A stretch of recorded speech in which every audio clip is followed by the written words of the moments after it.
खसमाहो हुकम सब वर्तनी साचा साहिब साचा खेल सब हारतनी सब आए हुकम खसमाहो। ਵਾਹਿਗੁਰੂ ਜੀ ਕਾ ਖਾਲਸਾ ਵਾਹਿਗੁਰੂ ਜੀ ਕੀ ਫਤਿਹ। ਕੋਟ ਬ੍ਰਹਿਮੰਡਾਂ ਦੇ ਮਾਲਕ ਜੁਗੋ ਜੁਗੇ ਅਟਲ ਸ਼ਬਦਾ ਅਵਤਾਰ ਦਸਾਂ ਪਾਤਸ਼ਾਹੀਆਂ ਦੀ ਆਤਮਿਕ ਜੋਤ ਧੰਨ ਧੰਨ ਸਤਿਗੁਰੂ ਸ੍ਰੀ ਗੁਰੂ ਗ੍ਰੰਥ ਸਾਹਿਬ ਸੱਚੇ ਪਾਤਸ਼ਾਹ ਜੀ ਮਹਾਰਾਜ ਜੀ ਦੀ ਪਾਵਨ ਪਵਿੱਤਰ ਹਾਜ਼ੂਰੀ ਦੇ ਵਿੱਚ ਜੁੜਮਨ ਬੈਠੀ ਗੁਰੂ ਰੂਪ ਗੁਰੂ ਖਾਲਸਾ ਸਾਧ ਸੰਗਤ ਜੀਓ, ਆਓ ਬੜੇ ਪਿਆਰ ਯਾਰ ਸਤਿਕਾਰ ਦੇ ਨਾਲ ਅੰਮ੍ਰਿਤ ਬਾਣੀ ਹਰ ਹਰ ਤੇਰੀ ਸੁਣ ਸੁਣ ਹੋਵੇ ਪਰਮਗਤ ਮੇਰੀ। ਜਲਨ ਬੁਝੀ ਸੀਤਲ ਹੋਏ ਮਨੁਆ ਸਤਿਗੁਰ ਕਾ ਦਰਸ਼ਨ ਪਾਏ ਜੀਓ। ਸਤਿਗੁਰਾਂ ਦੀ ਪਵਿੱਤਰ ਅੰਮ੍ਰਿਤ ਬਾਣੀ ਦੀ ਕਥਾ ਵਿਚਾਰ ਵਿਆਖਿਆ ਸੋ ਸਰਵਣ ਕਰਕੇ ਲਾਹ ਪ੍ਰਾਪਤ ਕਰੋ ਜੀ। ਕੱਲ੍ਹ ਆਪ ਜੀ ਨੇ ਭਵਿੱਖਤ ਵਾਕ ਜੋ ਸਤਿਗੁਰੂ ਨਾਨਕ ਦੇਵ ਸੱਚੇ ਪਾਤਸ਼ਾਹ ਜੀ ਨੇ ਏਮਨਾਬਾਦ ਵਿਖੇ ਉਚਾਰਨ ਕੀਤੇ। ਆਮਨ 78 ਜਾਨ 97 ਹੋਰ ਵੀ 88 ਮਰਦ ਕਾ ਚੇਲਾ। ਇਹ ਜਿਹੜਾ ਪਾਵਨ ਸ਼ਬਦ ਜਿਸ ਦੀ ਆਰੰਭਤਾ ਜੈਸੀ ਮੈਂ ਆਵੇ ਖਸਮ ਕੀ ਬਾਣੀ ਤੈਸਰਾ ਕਰੀ ਗਿਆਨ ਮਿਲਾਲੋ ਇਹਦੇ ਤੋਂ ਹੁੰਦੀ ਹੈ। ਇਸ ਵਿੱਚ ਗੁਰੂ ਜੀ ਮਹਾਰਾਜ ਨੇ ਉਹਨਾਂ ਦੇ ਪਾਪਾਂ ਦਾ ਜ਼ਿਕਰ ਕੀਤਾ ਕਿ ਪਾਪ ਕੀ ਜੰਜ ਲੈ ਕਾਬਲੋਂ ਧਾਇਆ। ਜੋ ਪਠਾਨਾਂ ਨੇ ਪਾਪ ਕੀਤਾ ਭਾਈ ਮਰਦਾਨਾ ਜੀ ਅਤੇ ਸਾਧੂਆਂ ਨੂੰ ਧੱਕੇ ਮਾਰੇ, ਭਾਈ ਸਾਹਿਬ ਦੇ ਸੱਟ ਲੱਗ ਗਈ। ਗੁਰੂ ਸਾਹਿਬ ਜੀ ਨਾਰਾਜ਼ ਹੋਏ ਕਿ ਜਿੱਥੇ ਸਾਧੂਆਂ ਨੂੰ ਧੱਕੇ ਪੈਣ ਅਤੇ ਖਾਣ ਲਈ ਕੁਛ ਮਿਲੇ ਨਾ, ਉਹ ਸੇਈ ਨਗਰ ਉਜਾੜੀ ਜੀਓ। ਉਹ ਨਗਰ ਥੋੜ੍ਹੋ ਆ, ਉਹ ਤਾਂ ਉਜਾੜ ਬੀਆਬਾਨ ਹੈ। ਕਬੀਰ ਜਾ ਘਰ ਸਾਧਨ ਸੇਵੀਐ ਹਰ ਕੀ ਸੇਵਾ ਨਾਹੀਂ ਤੇ ਕਰ ਮਰਹਟ ਸਾਰ ਕੇ ਭੂਤ ਬਸੈ ਤਿਨ ਮਾਹੇ। ਉਹਨਾਂ 'ਚ ਰਹਿਣ ਵਾਲੇ ਭੂਤਨੇ ਨੇ ਅਤੇ ਉਹ ਮੜੀਆਂ ਮਸਾਣਾਂ ਦੀ ਤਰ੍ਹਾਂ ਹੈ। ਇੰਝ ਗੁਰੂ ਜੀ ਮਹਾਰਾਜ ਸੱਚੇ ਪਾਤਸ਼ਾਹ ਜੀ ਨੇ ਸੱਚ ਕੀ ਬਾਣੀ ਨਾਨਕ ਆਖੈ ਸੱਚ ਸੁਨਾਈ ਸੀ ਸੱਚ ਕੀ ਬੇਲਾ। ਅੰਮ੍ਰਿਤ ਵੇਲੇ ਗੁਰੂ ਸਾਹਿਬ ਸੱਚੇ ਪਾਤਸ਼ਾਹ ਜੀ ਨੇ ਉਚਾਰਿਆ ਕਿ ਮੈਂ ਸੱਚੀ ਬਾਣੀ ਕਹਿ ਰਿਹਾ ਹਾਂ। ਇਹਦੇ ਵਿੱਚ ਉਹਨਾਂ ਦੇ ਪਾਪਾਂ ਦਾ ਉਹਨਾਂ ਦੇ ਗੁਨਾਹਾਂ ਦਾ ਜ਼ਿਕਰ ਆਇਆ ਕਿ ਉਹਨਾਂ ਨੇ ਪਾਪ ਉਪਦਰਵ ਜਿਹੜੇ ਗੁਨਾਹ ਕੀਤੇ ਉਹੀ ਮੁਗਲਾਂ ਦੇ ਰੂਪ ਦੇ ਵਿੱਚ ਅਫਗਾਨਿਸਤਾਨ ਤੋਂ ਚੜ੍ਹ ਕੇ ਆਏ, ਜਿਨ੍ਹਾਂ ਨੇ ਜੰਗ ਕਰਨ ਵਾਲਿਆਂ ਨੂੰ ਤਾਂ ਮਾਰਿਆ ਹੀ, ਬੀਬੀਆਂ ਦੀ ਬੇਪਤੀ ਕੀਤੀ, ਬੱਚੇ ਬਜ਼ੁਰਗਾਂ ਨੂੰ ਕਸ਼ਟ ਹੋਇਆ। ਮੁਸਲਮਾਨੀਆਂ ਪੜ੍ਹੇ ਕਤੀਬਾਂ ਕਸ਼ਟ ਮੈਂ ਕਰੇ ਖੁਦਾਈ ਵੀ ਲਾ ਲਓ, ਸਾਰੇ ਖੁਦਾ ਖੁਦਾ ਯਾਦ ਕਰਨ ਲੱਗ ਪਏ। ਅਤੇ ਭਾਵੇਂ ਮੁਸਲਮਾਨ ਭਾਵੇਂ ਹਿੰਦੂ ਜਾਤ ਸਨਾਤੀ ਹੋਰ ਹਿਦਵਾਣੀਆਂ ਇਹ ਵੀ ਲੇਖੇ ਲਾਏ ਵੀ ਲਾ ਲਓ, ਸਭਨਾਂ ਨੂੰ ਦਗੜਦੀ ਮਗੜਦੀ ਬਹੁਤ ਬੁਰੀ ਤਰ੍ਹਾਂ ਕੁੱਟਿਆ ਗਿਆ, ਮਾਰਿਆ ਗਿਆ, ਘੜੀਸਿਆ ਗਿਆ। ਉਹਨਾਂ ਦੇ ਵਾਲ ਵੂਲ ਵਿਚਾਰੀਆਂ ਦੇ ਖਿੱਲਰ ਗਏ, ਬੜੀ ਬੇਦਬੀ ਹੋਈ, ਬੜੀ ਬੇਪਤੀ ਹੋਈ। ਇਹ ਬਾਬਰ ਬਾਣੀ ਆਸਾ ਰਾਗ ਦੇ ਵਿੱਚ ਵੀ ਸਤਿਗੁਰੂ ਨਾਨਕ ਦੇਵ ਸੱਚੇ ਪਾਤਸ਼ਾਹ ਜੀ ਨੇ ਉਚਾਰੀ ਹੈ,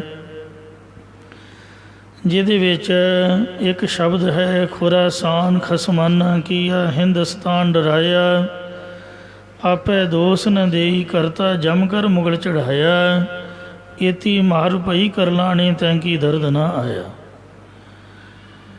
ਸੋ ਭਵਿੱਖਤ ਵਾਕ ਵੀ ਕੀਤੇ ਨੇ। ਅਤੇ ਫਿਰ ਜਦ ਉਹਨਾਂ ਨੂੰ ਲੁੱਟਿਆ ਮਾਰਿਆ ਗਿਆ, ਮਹਾਰਾਜ ਕਹਿੰਦੇ ਵੀ ਮੈਨੂੰ ਦਰਦ ਵੀ ਆਇਆ। ਜੋ ਯਮਦੂਤਾਂ ਦੀ ਤਰ੍ਹਾਂ ਮੁਗਲ ਚੜ੍ਹ ਕੇ ਆਏ, ਜੋ ਕੁਛ ਉਹਨਾਂ ਕੀਤਾ ਵੇਖ ਕੇ ਮੈਨੂੰ ਦੁੱਖ ਵੀ ਲੱਗਾ। ਫਿਰ ਮਹਾਰਾਜ ਕੈਦੀਆਂ ਦੇ ਵਿੱਚ ਆਪ ਕੈਦ ਹੋ ਕੇ ਤੁਰ ਪਏ ਸਨ। ਉਹਨਾਂ ਨੂੰ ਛਡਾਉਣ ਦਾ ਯਤਨ ਕੀਤਾ। ਜੋ ਕੁਛ ਗੁਰੂ ਸਾਹਿਬਾਂ ਨੇ ਉੱਥੇ ਅੱਖਾਂ ਦੇ ਨਾਲ ਵੇਖਿਆ ਉਹ ਸਾਰਾ ਪ੍ਰਭੂ ਦਾ ਧਿਆਨ ਕਰਕੇ, ਮਹਾਰਾਜ ਦੇ ਧਿਆਨ ਦੇ ਉੱਪਰ ਕੇਂਦਰਿਤ ਕਰਕੇ ਹੋਰ ਵੀ ਸ਼ਬਦ ਉਚਾਰੇ ਹਨ। ਆਸਾ ਮਹੱਲਾ ਪਹਿਲਾ, ਘਰ ਪਹਿਲਾ, ਅਸ਼ਟਪਦੀਆਂ। ਇੱਕ ਓੰਕਾਰ ਸਤਿਗੁਰ ਪ੍ਰਸਾਦ। ਜਿਨ ਸਿਰ ਸੋਹਣ ਪਟੀਆਂ, ਮੰਗੀ ਪਾਈ ਸੰਧੂਰ, ਸੇ ਸਿਰ ਕਾਤੀ ਮੁੰਨੀਅਨ, ਗਲ ਵਿੱਚ ਆਵੇ ਧੂੜ। ਮਹਿਲਾਂ ਅੰਦਰ ਹੁੰਦੀਆਂ, ਹੁਣ ਮਹਿਲਾਂ ਬਿਲਨ ਹਦੂਰ। ਆਦੇਸ਼ ਬਾਬਾ ਆਦੇਸ਼, ਆਦਿ ਪੁਰਖ ਤੇਰਾ ਅੰਤ ਨ ਪਾਇਆ, ਕਰ ਕਰ ਦੇਖੈ ਵੇਸ ਰਹਾਓ। ਜਦੋਂ ਸੀਆਂ ਵਿਆਹੀਆਂ, ਲਾੜੇ ਸੋਹਣ ਪਾਸ, ਹੀ ਡੋਲੀ ਚੜ੍ਹ ਆਈਆਂ, ਦੰਦਗੰਡ ਕੀਤੇ ਰਾਸ। ਉੱਪਰੋਂ ਪਾਣੀ ਵਾਰੀਐ, ਚੱਲੇ ਝਮਕਣ ਪਾਸ। 1 ਲੱਖ ਲਹਿਣ ਬੈਠੀਆਂ, ਲੱਖ ਲੈਣ ਖੜੀਆਂ, ਖਰੀ ਗਰੀ ਸੁਹਾਰੇ ਖਾਂਦੀਆਂ। ਮਾਣਨ ਸੇਜੜੀਆਂ, ਤਿਨਕਲ ਸਿਲਕਾਂ ਪਾਈਆਂ। ਸਿਲਕਾਂ ਨਾਮ ਜਿਹੜੇ ਸਾਣ ਦੇ ਮੋਟੇ ਰਸੇ ਫਾਹ ਵਾਲੇ, ਫਾਂਸੀ ਪਾ ਦਿੱਤੀ। ਟੁੱਟਣ ਮੋਤ ਸਰੀਆਂ, ਮੋਤੀਆਂ ਦੀਆਂ ਲੜੀਆਂ, ਮਾਲਾਂ ਟੁੱਟ ਟੁੱਟ ਪੈਂਦੀਆਂ।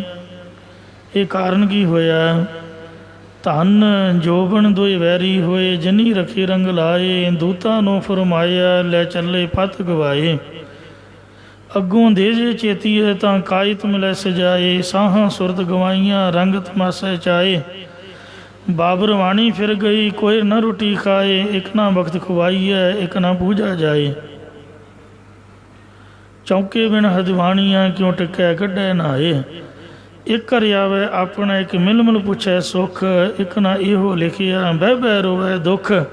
ਜੋ ਤਿਸ ਪਾਵੈ ਸੋ ਥੀਐ, ਨਾਨਕ ਕਿਆ ਮਨੁੱਖ। ਬੰਦੇ ਦੀ ਕੀ ਔਕਾਤ ਹੈ ਕਿ ਉਹ ਰੱਬ ਦੇ ਅੱਗੇ ਬੋਲ ਸਕੇ। ਇਹ ਪ੍ਰਭੂ ਨੇ ਕੌਤਕ ਖੇਡ ਵਰਤਾਈ। 1 ਮਿੰਟ ਦੇ ਵਿੱਚ ਹੀ ਛਿੰਨ ਭਿੰਨ ਕਰ ਦਿੱਤਾ। ਸਭ ਕੁਛ ਮਲੀਆਂ ਮੇਟ ਬਰਬਾਦ ਕਰਕੇ ਰੱਖ ਦਿੱਤਾ। ਇਮਨਾਬਾਦ ਉਹਨਾਂ ਦਾ ਹੰਕਾਰ ਚਕਨਾ ਚੂਰ ਹੋ ਗਿਆ। ਜਿਨ੍ਹਾਂ ਕਦੀ ਰੱਬ ਨੂੰ ਯਾਦ ਨਹੀਂ ਕੀਤਾ, ਸੰਤਾਂ ਦੀ ਸੇਵਾ ਨਹੀਂ ਕੀਤੀ, ਕਿਸੇ ਰੱਬ ਦੇ ਪਿਆਰੇ ਸੋ ਸਾਧੂ ਸੰਤ ਨੂੰ ਜੀ ਕਰਕੇ ਨਹੀਂ ਬੁਲਾਇਆ, ਕਿਸੇ ਦੀ ਆਓ ਭਗਤ ਨਹੀਂ ਕੀਤੇ, ਸੋ ਉਹਨਾਂ ਪ੍ਰਭੂ ਤੋਂ ਬੇਮੁਖ ਵਾਲਿਆਂ ਦੀ ਐਸੀ ਹਾਲਤ ਹੁੰਦੀ ਹੈ ਔਰ ਹਮੇਸ਼ਾ ਹੁੰਦੀ ਰਹੇਗੀ। ਇਉਂ ਮਹਾਰਾਜ ਨੇ ਬੇਮੁਖ ਹੋਏ ਰਾਮ ਤੇ ਲੱਗਣ ਜਨਮ ਜੋਗ, ਇਸ ਪ੍ਰਕਰਨ ਦੀ ਆਧਾਰਿਤ ਪ੍ਰਭੂ ਦਾ ਨਾਮ ਸਾਨੂੰ ਚਿੰਤਨ ਕਰਾਇਆ ਹੈ। ਗੁਰਬਾਣੀ ਦੇ ਵਿੱਚ 2 ਹੀ ਗੱਲਾਂ ਯਾਦ ਕਰਾਈਆਂ ਗਈਆਂ ਨੇ, ਇੱਕ ਮੌਤ ਤੇ ਇੱਕ ਪ੍ਰਭੂ ਦਾ ਨਾਮ। ਜਿਸ ਇਨਸਾਨ ਨੂੰ ਆਪਣੀ ਮੌਤ ਯਾਦ ਹੈ ਵੀ ਇੱਕ ਨਾ ਇੱਕ ਦਿਨ ਮਰ ਜਾਣਾ, ਉਹ ਕਦੀ ਵੀ ਕਿਸੇ ਦਾ ਬੁਰਾ ਨਹੀਂ ਕਰੇਗਾ, ਬੁਰਾ ਸੋਚੇਗਾ ਨਹੀਂ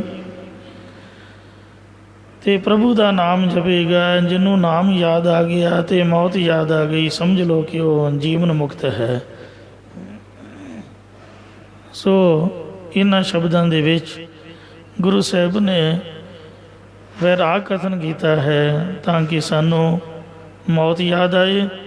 ਮਰਨ ਦੇ ਡਰ ਨਾਲ ਬੰਦਾ ਫਿਰ ਕੰਬਦਾ, ਹਾਏ ਮਾਂ, ਤੇ ਜਾਂ ਜਿਹੜਾ ਜਿਹਦੇ ਨਾਲ ਉਸ ਦਾ ਪਿਆਰ ਹੋਵੇ ਉਹਨੂੰ ਉਹ ਯਾਦ ਕਰਦਾ ਹੈ। ਤੋ ਜਿਸ ਵਕਤ ਯਮਦੂਤ ਦਿਖਾਲੀ ਦਿੰਦੇ ਨੇ ਉਦੋਂ ਫਿਰ ਰੱਬ ਵੀ ਯਾਦ ਆਉਂਦਾ ਹੈ। ਇੰਜ ਮਹਾਰਾਜ ਨੇ ਜੀ ਪ੍ਰਭੂ ਦਾ ਚਿੰਤਨ ਕਰਨ ਤੇ ਨਾਮ ਦੇ ਵਿੱਚ ਜੁੜ ਜਾਣ। ਇਹ ਗੁਰੂ ਸਾਹਿਬ ਨੇ ਵੈਰਾਗਮਈ ਪਾਵਨ ਸ਼ਬਦ ਉਚਾਰੇ ਨੇ, ਜਿਨ੍ਹਾਂ ਨੂੰ ਬਾਬਰ ਬਾਣੀ ਵੀ ਕਿਹਾ ਗਿਆ। ਆ ਗੁਰੂ ਸਾਹਿਬ ਦਾ ਭਵਿੱਖਤ ਵਾਕ ਜੋ ਕੱਲ੍ਹ ਆਪ ਨੇ ਸ਼ਬਦ ਸਰਵਣ ਕੀਤਾ, ਜੈਸੀ ਮੈਂ ਵੇ ਖਸਮ ਕੀ ਬਾਣੀ, ਇਹ ਪਹਿਲੇ ਪਾਤਸ਼ਾਹ ਜੀ ਦੀ ਬਾਣੀ ਕੱਲ੍ਹ ਸੰਪੂਰਨ ਹੋ ਚੁੱਕੀ ਹੈ। ਹੁਣ ਤਿਲੰਗ ਰਾਗ ਦੇ ਵਿੱਚ ਉਚਾਰੀ ਹੋਈ ਚੌਥੇ ਪਾਤਸ਼ਾਹ ਜੀ ਦੀ ਬਾਣੀ ਦੀ ਕਥਾ ਬੜੇ ਪਿਆਰ ਸਤਿਕਾਰ ਨਾਲ ਸਰਵਣ ਕਰੋ ਜੀ। ਇੱਕ ਵਾਰ ਰਸਨਾ ਦੀ ਪਵਿੱਤਰਤਾ ਲਈ ਉਚਾਰਨ ਕਰੋ। ਸਤਨਾਮ ਸ੍ਰੀ ਵਾਹਿਗੁਰੂ ਜੀ।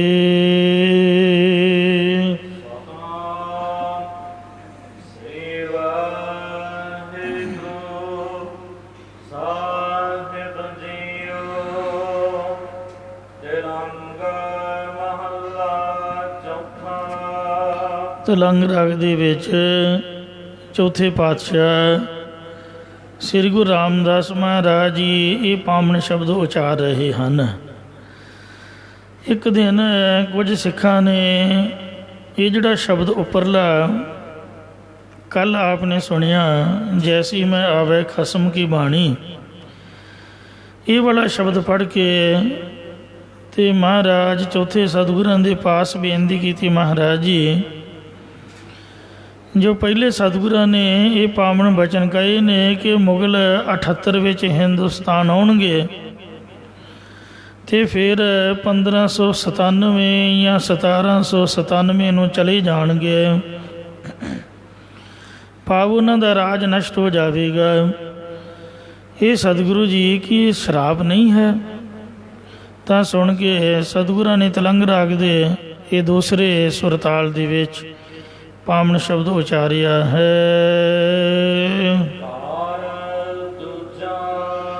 ਦੂਜੇ ਘਰ ਦੇ ਵਿੱਚ ਇਹ ਉਚਾਰ ਰਹੇ ਨੇ, ਇਸ ਦਾ ਗਾਇਨ ਦੂਸਰੇ ਸੁਰਤਾਲ ਦੇ ਵਿੱਚ ਕਰਨਾ ਹੈ। ਵਸਤੂ ਨਿਰਦੇਸ਼ ਮੰਗਲ ਕਰਦੀਆਂ ਇਹ ਮਹਾਰਾਜ ਉਚਾਰ ਰਹੇ ਨੇ ਕਿ ਅਦੁੱਤੀ ਬ੍ਰਹਮ ਜੋ ਕਿ ਸਰਬ ਦਾ ਪ੍ਰਕਾਸ਼ਕ ਹੈ, ਜੋ ਸਤਿਗੁਰਾਂ ਦੀ ਕਿਰਪਾ ਦੁਆਰਾ ਪ੍ਰਾਪਤ ਹੁੰਦਾ ਹੈ।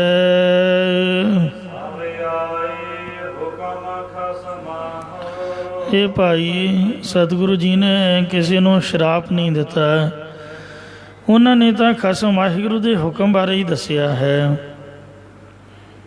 ਜੋ ਮਹਾਰਾਜ ਨੇ ਆਪ ਦੇ ਸ਼ਬਦ ਵਿੱਚ ਵੀ ਜ਼ਿਕਰ ਕੀਤਾ ਕਿ ਸਾਹਿਬ ਕੇ ਗੁਣ ਨਾਨਕ ਗਾਵੇ। ਇਹ ਨਾ ਸਮਝਿਓ ਵੀ ਆਪਾਂ ਗੁੱਸੇ ਵਿੱਚ ਬੋਲ ਰਹੇ ਹਾਂ ਜਾਂ ਕਿਸੇ ਨੂੰ ਸ਼ਰਾਪ ਦੇ ਰਹੇ ਹਾਂ, ਅਸੀਂ ਤਾਂ ਮਾਲਕ ਦੇ ਗੁਣ ਗਾ ਰਹੇ ਹਾਂ। ਮਾਸਪੁਰੀ ਵਿੱਚ ਆਖ ਮਸੋਲਾ ਇਹ ਸਖਤ ਸ਼ਬਦ ਨਹੀਂ ਹਨ, ਮਾਲਕ ਦੇ ਗੁਣਾਂ ਨੂੰ ਗਾ ਰਹੇ ਹਾਂ। ਇਹ ਏਮਨਾਬਾਦ ਦੀ ਪੁਰੀ ਵਿੱਚ ਮਾਸ ਹੀ ਮਾਸ ਹੋ ਜਾਵੇਗਾ। ਅਸਾਂ ਨੇ ਵਿਚਾਰ ਯੋਗ ਗੱਲ ਨੂੰ ਆਖਿਆ ਹੈ, ਜਾਂ ਮਾਸ ਦੀ ਪੁਰੀ ਦੇਹ ਵਿੱਚ ਸਥਿਤ ਹੋ ਕੇ ਅਸਾਂ ਨੇ ਇਹ ਮਸਲਾ ਆਖਿਆ, ਇਹ ਸੱਚਾ ਬਚਨ ਆਖਿਆ ਵੀ ਸੈਦਪੁਰੀ ਏਮਨਾਬਾਦ ਵਿੱਚ ਖੂਨ ਖਰਾਬਾ ਹੋਵੇਗਾ। ਜੋ ਕੁਛ ਹੋਣਾ ਹੈ ਸੋ ਤਾਂ ਵਾਹਿਗੁਰੂ ਵੱਲੋਂ ਲਿਖਿਆ ਹੋਇਆ ਹੈ ਔਰ ਉਹਨੇ ਕਰਨਾ ਹੀ ਕਰਨਾ ਹੈ। ਅਸੀਂ ਤਾਂ ਕੇਵਲ ਪਹਿਲਾਂ ਕਹਿ ਕੇ ਸੁਣਾਉਣ ਵਾਲੇ ਹਾਂ, ਕੋਈ ਸ਼ਰਾਪ ਨਹੀਂ ਦੇ ਰਹੇ।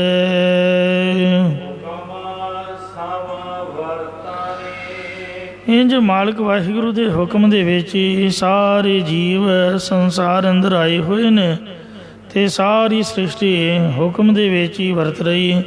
ਭਾਵ ਜੀਵਾਂ ਦੇ ਕਰਮਾਂ ਅਨੁਸਾਰ ਉਹਨਾਂ ਨੂੰ ਦੇਹਾਂ ਮਿਲੀਆਂ ਨੇ ਅਤੇ ਰਾਜਸੀ ਤਾਮਸੀ ਸ਼ਾਂਤਕੀ ਸੁਭਾਅ ਅਨੁਸਾਰ ਇਹਨਾਂ ਨੂੰ ਫਲ ਪ੍ਰਦਾਤਾ ਵਾਹਿਗੁਰੂ ਅਕਾਲ ਪੁਰਖ ਫਲ ਬਖਸ਼ਦਾ ਹੈ।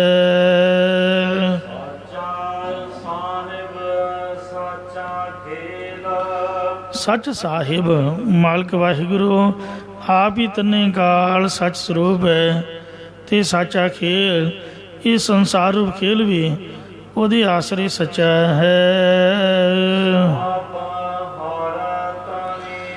ਉਹ ਹਰੀ ਪਰਮੇਸ਼ਰ ਸਾਰਿਆਂ ਦਾ ਧਨੀ ਮਾਲਕ ਸੁਆਮੀ ਹੈ। ਮਹਾਰਾਜ ਸਾਚਾ ਸਾਹਿਬ ਸਾਚ ਨਾਏ ਭਾਖਿਆ ਪਾਓ ਪਾਰ, ਉਹ ਸਭਨਾਂ ਦਾ ਮਾਲਕ ਹੈ। ਤੂੰ ਸਾਂਝਾ ਸਾਹਿਬ ਬਾਪ ਹਮਾਰਾ, ਨੌਨਿਧ ਤੇਰੇ ਭਰੇ ਭੰਡਾਰਾ। ਸੋ ਇਉਂ ਹੀ ਮਹਾਰਾਜ ਤੂੰ ਸਾਰਿਆਂ ਦਾ ਸਾਂਝਾ ਮਾਲਕ ਬਾਪ ਹੈ ਸਾਡਾ। ਇਹ ਭਾਈ ਉਹ ਸੱਚ ਸਰੂਪ ਨੂੰ ਮਨ ਕਰਕੇ ਬਾਣੀ ਕਰਕੇ ਸਰੀਰ ਕਰਕੇ ਸਲਾਹੁਣਾ ਕਰੋ।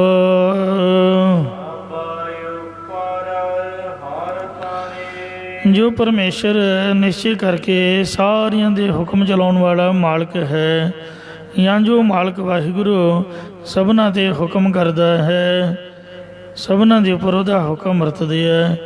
ਹੁਕਮ ਹੈ ਅੰਦਰ ਸਭ ਕੋ, ਬਾਹਰ ਹੁਕਮ ਨਾ ਕੋਏ। ਨਾਨਕ ਹੁਕਮ ਹੈ ਜੇ ਬੁੱਝ ਹੈ, ਤਾਂ ਹਉਮੈ ਕਹੈ ਨ ਕੋਏ।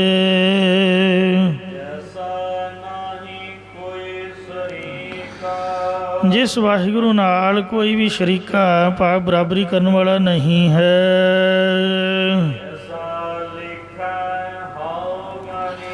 ਫਿਰ ਅਸੀਂ ਕਿਸ ਪੀਰ ਪੈਗੰਬਰ ਨੂੰ ਲੇਖੇ 'ਚ ਗਣੀਏ ਕਿ ਫਲਾਣਾ ਉਸ ਵਾਹਿਗੁਰੂ ਦੇ ਬਰਾਬਰ ਹੈ। ਭਾਵ ਪਰਮੇਸ਼ਰ ਦੇ ਸਦਰਸ਼ ਕੋਈ ਵੀ ਨਹੀਂ ਹੈ। ਜਾਂ ਮਹਾਰਾਜ ਨਿਮਰਤਾ ਦੇ ਵਿੱਚ ਕਹਿੰਦੇ ਕਿ ਮੈਂ ਕਿਸ ਹਿਸਾਬ ਕਿਤਾਬ 'ਚ ਆਪਣੇ ਆਪ ਨੂੰ ਗਿਣਾ ਕਿ ਮੈਂ ਉਹਦੇ ਗੁਣ ਕਥਨ ਕਰ ਸਕਦਾ, ਭਾਵ ਨਹੀਂ ਕਰ ਸਕਦਾ ਹਾਂ। ਵਿਸ਼ਰਾਮ ਦੀ ਕਰ ਫੁਰਮਾਨ ਕਰਦੇ ਨੇ।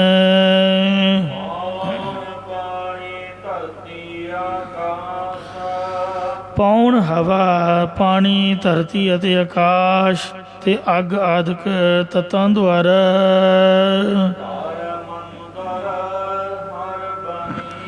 ਇਹ ਸੰਸਾਰੂ ਮੰਦਰ ਹਰੀ ਪਰਮੇਸ਼ਰ ਨੇ ਆਪਣੇ ਰਹਿਣ ਵਾਸਤੇ ਘਰ ਬਣਾਇਆ ਹੋਇਆ ਹੈ। ਇਸੇ ਪ੍ਰਕਾਰ ਘਰ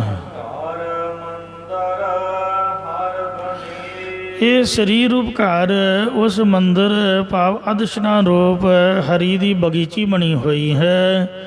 ਇਸੇ ਪ੍ਰਕਾਰ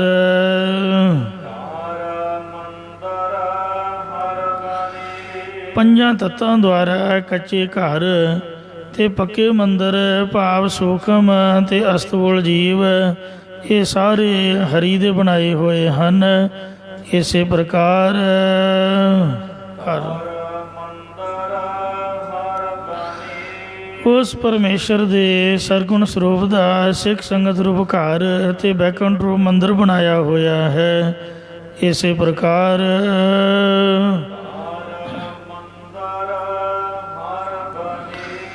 ਇਹ ਸਾਰਾ ਉਸ ਪ੍ਰਭੂ ਦਾ ਆਪਣਾ ਘਰ ਬਣਾਇਆ ਹੋਇਆ ਹੈ। ਹਰ ਇਹਦੇ ਵਿੱਚ ਉਹ ਆਪ ਹੀ ਮੰਦਰ ਅਧਿਸ਼ਠਾਨ ਆਸਰਾ ਰੂਪ ਹੈ ਅਤੇ ਸੰਸਾਰ ਦੇ ਜੀਵ ਅਨੇਕਾਂ ਰੰਗਾਂ ਦੇ ਸੁਭਾਵਾਂ ਰੂਪ ਸੁੰਦਰ ਬਣੀ ਬਗੀਚੀ ਰੱਬ ਦੀ ਬਣ ਰਹੀ ਹੈ। ਇਸੇ ਪ੍ਰਕਾਰ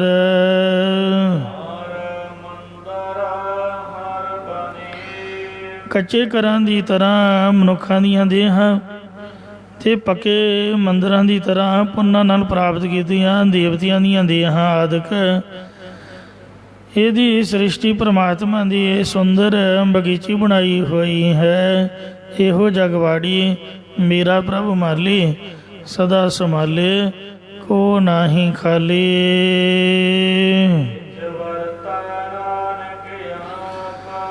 ਸਤਿਗੁਰੂ ਮਹਾਰਾਜ ਸਾਹਿਬ ਕਥਨ ਕਰਦੇ ਕਿ ਆਪਣੀ ਬਣਾਈ ਹੋਈ ਰਚਨਾ ਦੇ ਵਿੱਚ ਉਹ ਪਰਮੇਸ਼ਰ ਆਪ ਹੀ ਵਰਤ ਰਿਹਾ ਹੈ। ਕੋਈ ਵੀ ਮਿਸਤਰੀ ਕੋਈ ਚੀਜ਼ ਬਣਾਉਂਦਾ ਹੈ, ਕੋਈ ਮਸ਼ੀਨਰੀ ਬਣਦੀ ਹੈ, ਬਣਾਉਣ ਵਾਲਾ ਉਹਦੇ ਵਿੱਚ ਨਹੀਂ ਬੈਠਦਾ। ਇੱਕ ਬੰਦਾ ਜਿਹੜਾ ਵੀ ਪ੍ਰੋਡਕਟ ਤਿਆਰ ਕਰਦਾ ਹੈ ਉਹ ਹਜ਼ਾਰਾਂ ਦੇ ਹਿਸਾਬ ਨਾਲ ਬਣਾ ਕੇ ਵੇਚੀ ਜਾਂਦਾ, ਪਰ ਉਹਦੇ ਵਿੱਚ ਤਾਂ ਨਹੀਂ ਬੈਠਦਾ ਹੈ। ਪਹਿਲਾਂ ਤਾਂ ਗਰੰਟੀ ਸੀ, ਅੱਜ ਕੱਲ੍ਹ ਉਹਨੂੰ ਵਾਰੰਟੀ ਕਰ ਦਿੱਤਾ ਹੈ। ਭਾਵ ਮਤਲਬ ਚੀਜ਼ ਨੂੰ ਵਾਪਸ ਕਰਕੇ ਪੈਸੇ ਨਹੀਂ ਮਿਲਣਗੇ, ਨਾ ਚੀਜ਼ ਚੇਂਜ ਹੋਊਗੀ, ਉਹਨੂੰ ਸਹੀ ਕਰਕੇ ਦੇ ਦੇਣਗੇ। ਤਾਂ ਇਸ ਤਰ੍ਹਾਂ ਸੋ ਜਿਹੜੀਆਂ ਚੀਜ਼ਾਂ ਵਸਤੂਆਂ ਹਨ ਬਣਾਉਣ ਵਾਲਾ ਉਹਦੇ ਨਾਲ ਨਹੀਂ ਤੁਰਿਆ ਫਿਰਦਾ, ਕੋਈ ਉਹਦੀ ਗਰੰਟੀ ਵਾਰੰਟੀ ਨਹੀਂ ਹੈ। ਭਾਵੇਂ ਜਾਂਦਿਆਂ ਸਾਰੀ ਅੱਜ ਕੱਲ੍ਹ ਸਾਰਾ ਮਾਲ ਹੀ ਚਾਈਨੀਜ਼ ਹੈ। ਤੋ ਜਿਹਦੀ ਕੋਈ ਵੀ ਸਾਧੀ ਨਹੀਂ ਵਰਦਾ, ਬੰਦਾ ਦੁਕਾਨ ਤੋਂ ਥੱਲੇ ਉਤਰਿਆ ਨਹੀਂ ਅਤੇ ਉਹਦੀ ਗਰੰਟੀ ਖਤਮ ਹੋਈ ਨਹੀਂ। ਇੱਕ ਪਰਮਾਤਮਾ ਅਕਾਲ ਪੁਰਖ ਵਾਹਿਗੁਰੂ ਐਸਾ ਹੈ ਜਿਹਨੇ ਇਹ ਸਾਰੀ ਰਚਨਾ ਬਣਾਈ ਹੋਈ ਹੈ ਅਤੇ ਵਿੱਚ ਆਪ ਬੈਠਾ ਹੋਇਆ ਹੈ। ਮਹਾਰਾਜ ਨੇ ਆਖਿਆ ਹੈ, ਇਹੋ ਜਗ ਸੱਚੈ ਕੀ ਹੈ ਕੋਠੜੀ, ਸੱਚੇ ਕਾ ਵਿਸ਼ਵਾਸ, ਇੱਕ ਨਾ ਹੁਕਮ ਸਮਾਈ ਲੈ, ਇੱਕ ਨਾ ਹੁਕਮੇ ਕਰੇ ਵਿਨਾਸ਼। ਇੱਕ ਨਾ ਭਾਣੇ ਕੱਢ ਲਏ, ਇੱਕ ਨਾ ਮਾਇਆ ਵਿੱਚ ਨਿਵਾਸ। ਇਹ ਭਿਆਖ ਨਾ ਜਾ ਪਈ ਜੇ ਕਿਸੇ ਆਣੇ ਰਾਸ। ਇੰਜ ਜਹ ਜਹ ਪੇਖੋ ਤੈ ਹਜੂਰ ਦੂਰ ਕਤਹੁ ਨਾ ਜਾਈ। ਰੱਬ ਰਹਿਆ ਸਰਬਤਰ ਮੈਂ ਮਨ ਸਦਾ ਧਿਆਈ। ਉਹ ਆਪ ਦੀ ਬਣਾਈ ਰਚਨਾ ਦੇ ਵਿੱਚ ਆਪ ਵਰਤ ਰਿਹਾ ਹੈ।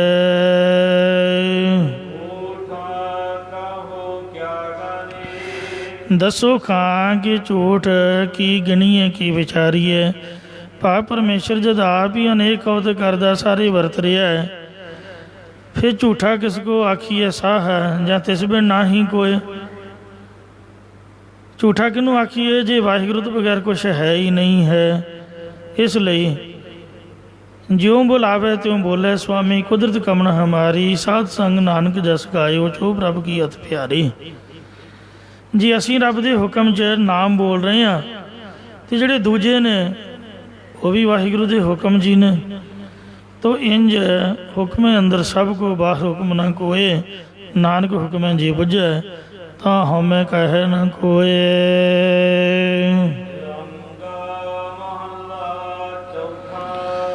ਹੇ ਮਹਾਰਾਜ, ਜੇਕਰ ਸਾਰੇ ਪਰਮੇਸ਼ਰ ਆਪ ਹੀ ਵਰਤ ਰਿਹਾ ਹੈ ਤਾਂ ਫਿਰ ਉਸ ਆਨੰਦ ਸਰੂਪ ਦੇ ਵਰਤਨ ਕਰਕੇ ਵੀ ਜੀਵ ਦੁਖੀ ਕਿਉਂ ਨੇ?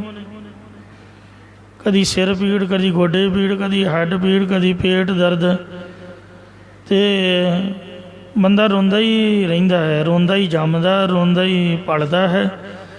ਰੋਂਦਿਆਂ ਹੀ ਜ਼ਿੰਦਗੀ ਕਰਲਾਉਂਦਿਆਂ ਲੰਘ ਜਾਂਦੀ ਅਤੇ ਜਾਨ ਲੰਘਾ ਵੀ ਸਭ ਕੁਝ ਖੇ ਖਰਾਬ ਕਰਕੇ ਪਛਤਾਉਂਦਾ ਹੀ ਗਿਆ।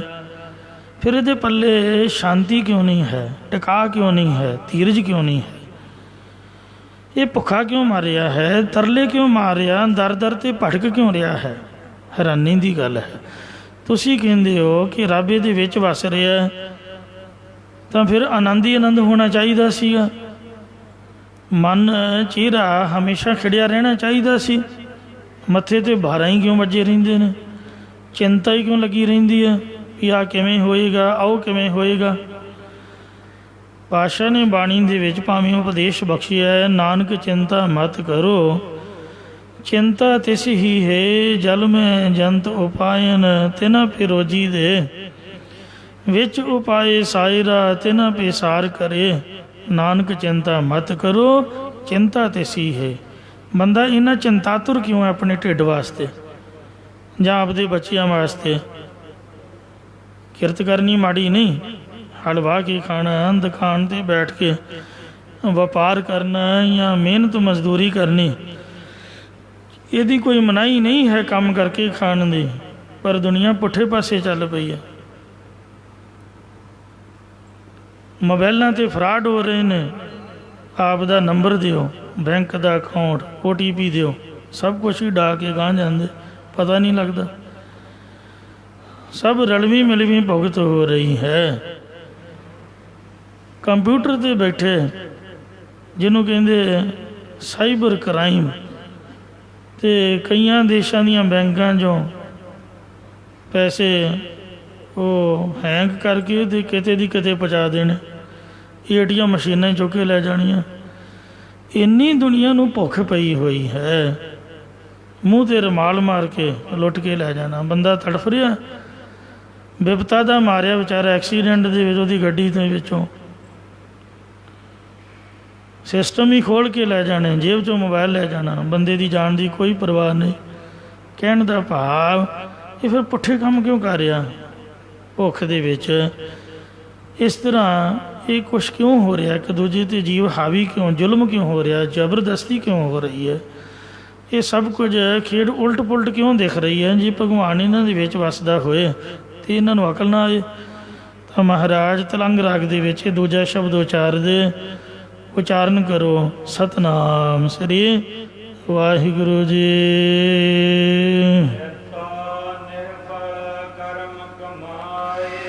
ਚੌਥੇ ਪਾਤਸ਼ਾਹ ਗੁਰੂ ਰਾਮਦਾਸ ਜੀ ਫਰਮਾਉਂਦੇ ਹੈ, ਭਾਈ ਇਹ ਜੀਵ ਨਿਤਾ ਪ੍ਰਤੀ ਵਿਅਰਥ ਹੀ ਕਰਮਾਂ ਨੂੰ ਕਮਾਉਂਦਾ ਹੈ, ਜਿਸ ਦਾ ਕੋਈ ਫਾਇਦਾ ਨਹੀਂ ਹੈ। ਫਜ਼ੂਲ ਦੇ ਵਿੱਚ ਇਹ ਕਰਮਾਂ ਨੂੰ ਕਰਦਾ ਹੈ। ਖੋਟੀ ਮਤ ਵਾਲਾ ਹੰਕਾਰ ਦੇ ਨਾਲ ਜਿਸ ਤਰ੍ਹਾਂ ਬਲੈਡਰ ਫੁੱਲਿਆ ਹੁੰਦਾ ਹੈ, ਪਖਾਨਾ ਜਿਹਨੂੰ ਗੁਬਾਰਾ ਕਹਿੰਦੇ ਨੇ, ਹਵਾ ਦੇ ਨਾਲ ਫੁੱਲਿਆ ਰਹਿੰਦਾ, ਇਉਂ ਹੈ ਕੱਖ ਨਹੀਂ ਹੈ। ਤੇ ਮਾਟੀ ਕੋ ਪੁਤਰਾ ਕੈਸੀ ਨਚਤ ਹੈ, ਫੁੱਲਿਆ ਰਹਿੰਦਾ, ਬਹੁਤ ਜ਼ਿਆਦਾ ਸਟੰਡ ਕਰਦਾ ਹੈ।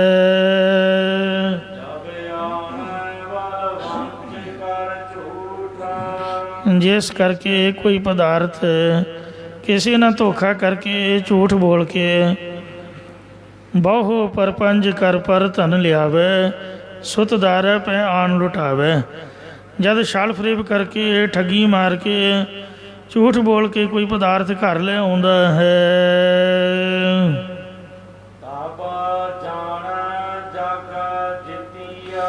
ਤਾਂ ਹੰਕਾਰ ਵੀ ਜਾਣਦਾ ਕਿ ਮੈਂ ਜਗਤ ਨੂੰ ਹੀ ਜਿੱਤ ਲਿਆ ਹੈ, ਪਤਾ ਨਹੀਂ ਮੈਂ ਬੜਾ ਕੁਛ ਪਾ ਲਿਆ ਹੈ।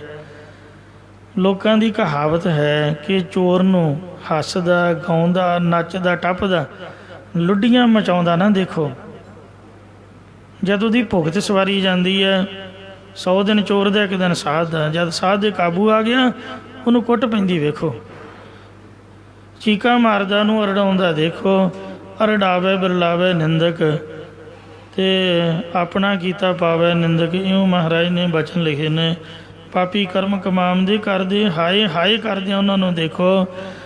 ਇਸ ਲਈ ਇਹ ਨਾ ਵੇਖੋ ਵੀ ਇਹ ਸੁੱਖ ਲੈ ਰਹੇ ਹਨ। ਇੰਝ ਪਾਤਸ਼ਾਹ ਕਹਿੰਦੇ ਵੀ ਉਹ ਜਗਤ ਨੂੰ ਜਿੱਤਿਆ ਮੰਨਦੇ ਨੇ। ਜਮ੍ਹਾਂ ਕਰਦਿਆਂ ਸਾਰੀ ਉਮਰ ਲੰਘ ਜਾਂਦੀ, ਜਦੋਂ ਜਾਂਦਾ 1 ਸਕਿੰਟ ਵੀ ਨਹੀਂ ਲੱਗਦਾ, ਸਭ ਕੁਝ ਵਾਸ਼ ਹੋ ਜਾਂਦਾ ਹੈ। ਜਿਸ ਤਰ੍ਹਾਂ ਆਇਆ ਉਸੇ ਤਰ੍ਹਾਂ ਹੀ ਪਾਣੀ ਦੀ ਤਰ੍ਹਾਂ ਰੁੜ ਕੇ ਗਾਂਹ ਚਲਿਆ ਜਾਂਦਾ ਹੈ।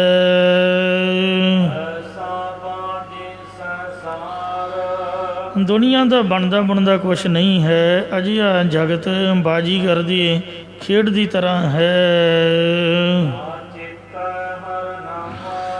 ਕੁਝ ਕੀ ਪਲਦਾ ਹੈ, ਪਰ ਇਹ ਜੀਵ ਫਿਰ ਵੀ ਪਰਮੇਸ਼ਰ ਦਾ ਨਾਮ ਚੇਤੇ ਨਹੀਂ ਕਰਦਾ, ਯਾਦ ਨਹੀਂ ਕਰਦਾ। ਮਹਾਰਾਜ ਨੇ ਹੁਕਮ ਕੀਤਾ, ਚੇਤਨਾ ਹੈ ਤੋ ਚੇਤ ਲੈ। ਨਿਸ ਦਿਨ ਮੈਂ ਪ੍ਰਾਨੀ, ਛਿਨ ਛਿਨ ਔਧ ਵੇ ਹਾਥ ਹੈ। ਫੂਟੇ ਘਟ ਜਿਉਂ ਪਾਣੀ, ਜਿਵੇਂ ਘੜੇ ਦੇ ਵਿੱਚੋਂ ਪਾਣੀ ਸਿਮਦਾ ਸਿਮਦਾ ਸਿਮ ਜਾਂਦਾ, ਇਉਂ ਗੁਰਮੁਖ ਹੈ ਤੇਰੇ ਸਰੀਰ ਦੇ ਵਿੱਚੋਂ ਜਿਹੜੇ ਸਵਾਸਾਂ ਦਾ ਪਾਣੀ ਹੈ ਹੌਲੀ ਹੌਲੀ ਨਿਕਲ ਜਾਏਗਾ।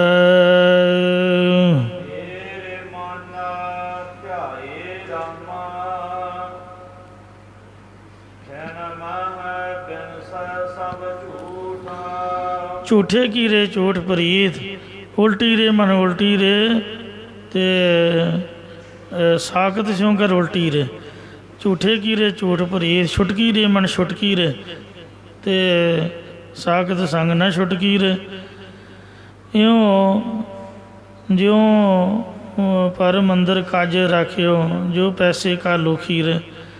ਪਾਤਸ਼ਾਹ ਕਹਿੰਦੇ ਸੰਸਾਰ ਕਾਲਖ ਹੈ, ਇਹਦੇ 'ਚ ਪਾਪਾਂ ਦੀ, ਔਗਣਾਂ ਦੀ, ਗੁਨਾਹਾਂ ਦੀ ਕਾਲਖ ਹੈ। ਜੀਵ ਦੇ ਅੰਤੇ ਕਰੂਪ ਕੱਪੜੇ ਨੂੰ ਲੱਗਦੀ ਰਹਿੰਦੀ ਹੈ, ਚੋਰੀਆਂ ਜਾਰੀਆਂ ਦੀ। ਇਹ ਸਭ ਸਮੱਗਰੀ ਝੂਠੀ ਹੈ, ਜਿਹਦੇ ਵਿੱਚ ਇਹਨੇ ਮਨ ਨੂੰ ਲਾਇਆ ਹੋਇਆ ਹੈ। ਬਿਨ ਸੇ ਸਭ ਝੂਠ, ਇੱਕ ਖਿੰਨ ਪਰ ਦੇ ਵਿੱਚ ਇਹ ਜਿਹੜੀ ਝੂਠ ਸਮੱਗਰੀ ਹੈ, ਇਹ ਨਾਸ਼ ਹੋ ਜਾਣ ਵਾਲੀ ਹੈ।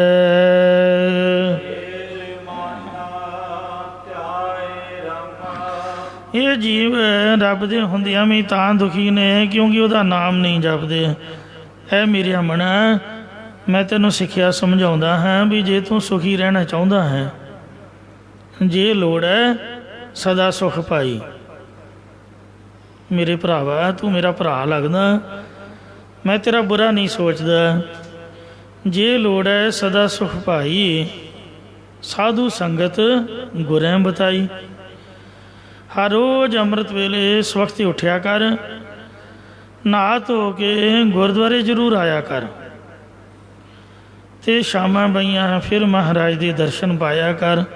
24 ਘੰਟਿਆਂ ਦੇ ਵਿੱਚ 2 ਵਾਰ ਜ਼ਰੂਰ ਗੁਰੂ ਸਾਹਿਬ ਦੇ ਦਰਸ਼ਨ ਕਰਨੇ ਲਾਜ਼ਮੀ ਨੇ। ਭਾਈ ਗੁਰਦਾਸ ਸਾਹਿਬ ਜੀ ਨੇ ਸੰਗਤ ਦੀ ਮਹਿਮਾ ਬੜੀ ਲਿਖੀ ਹੈ।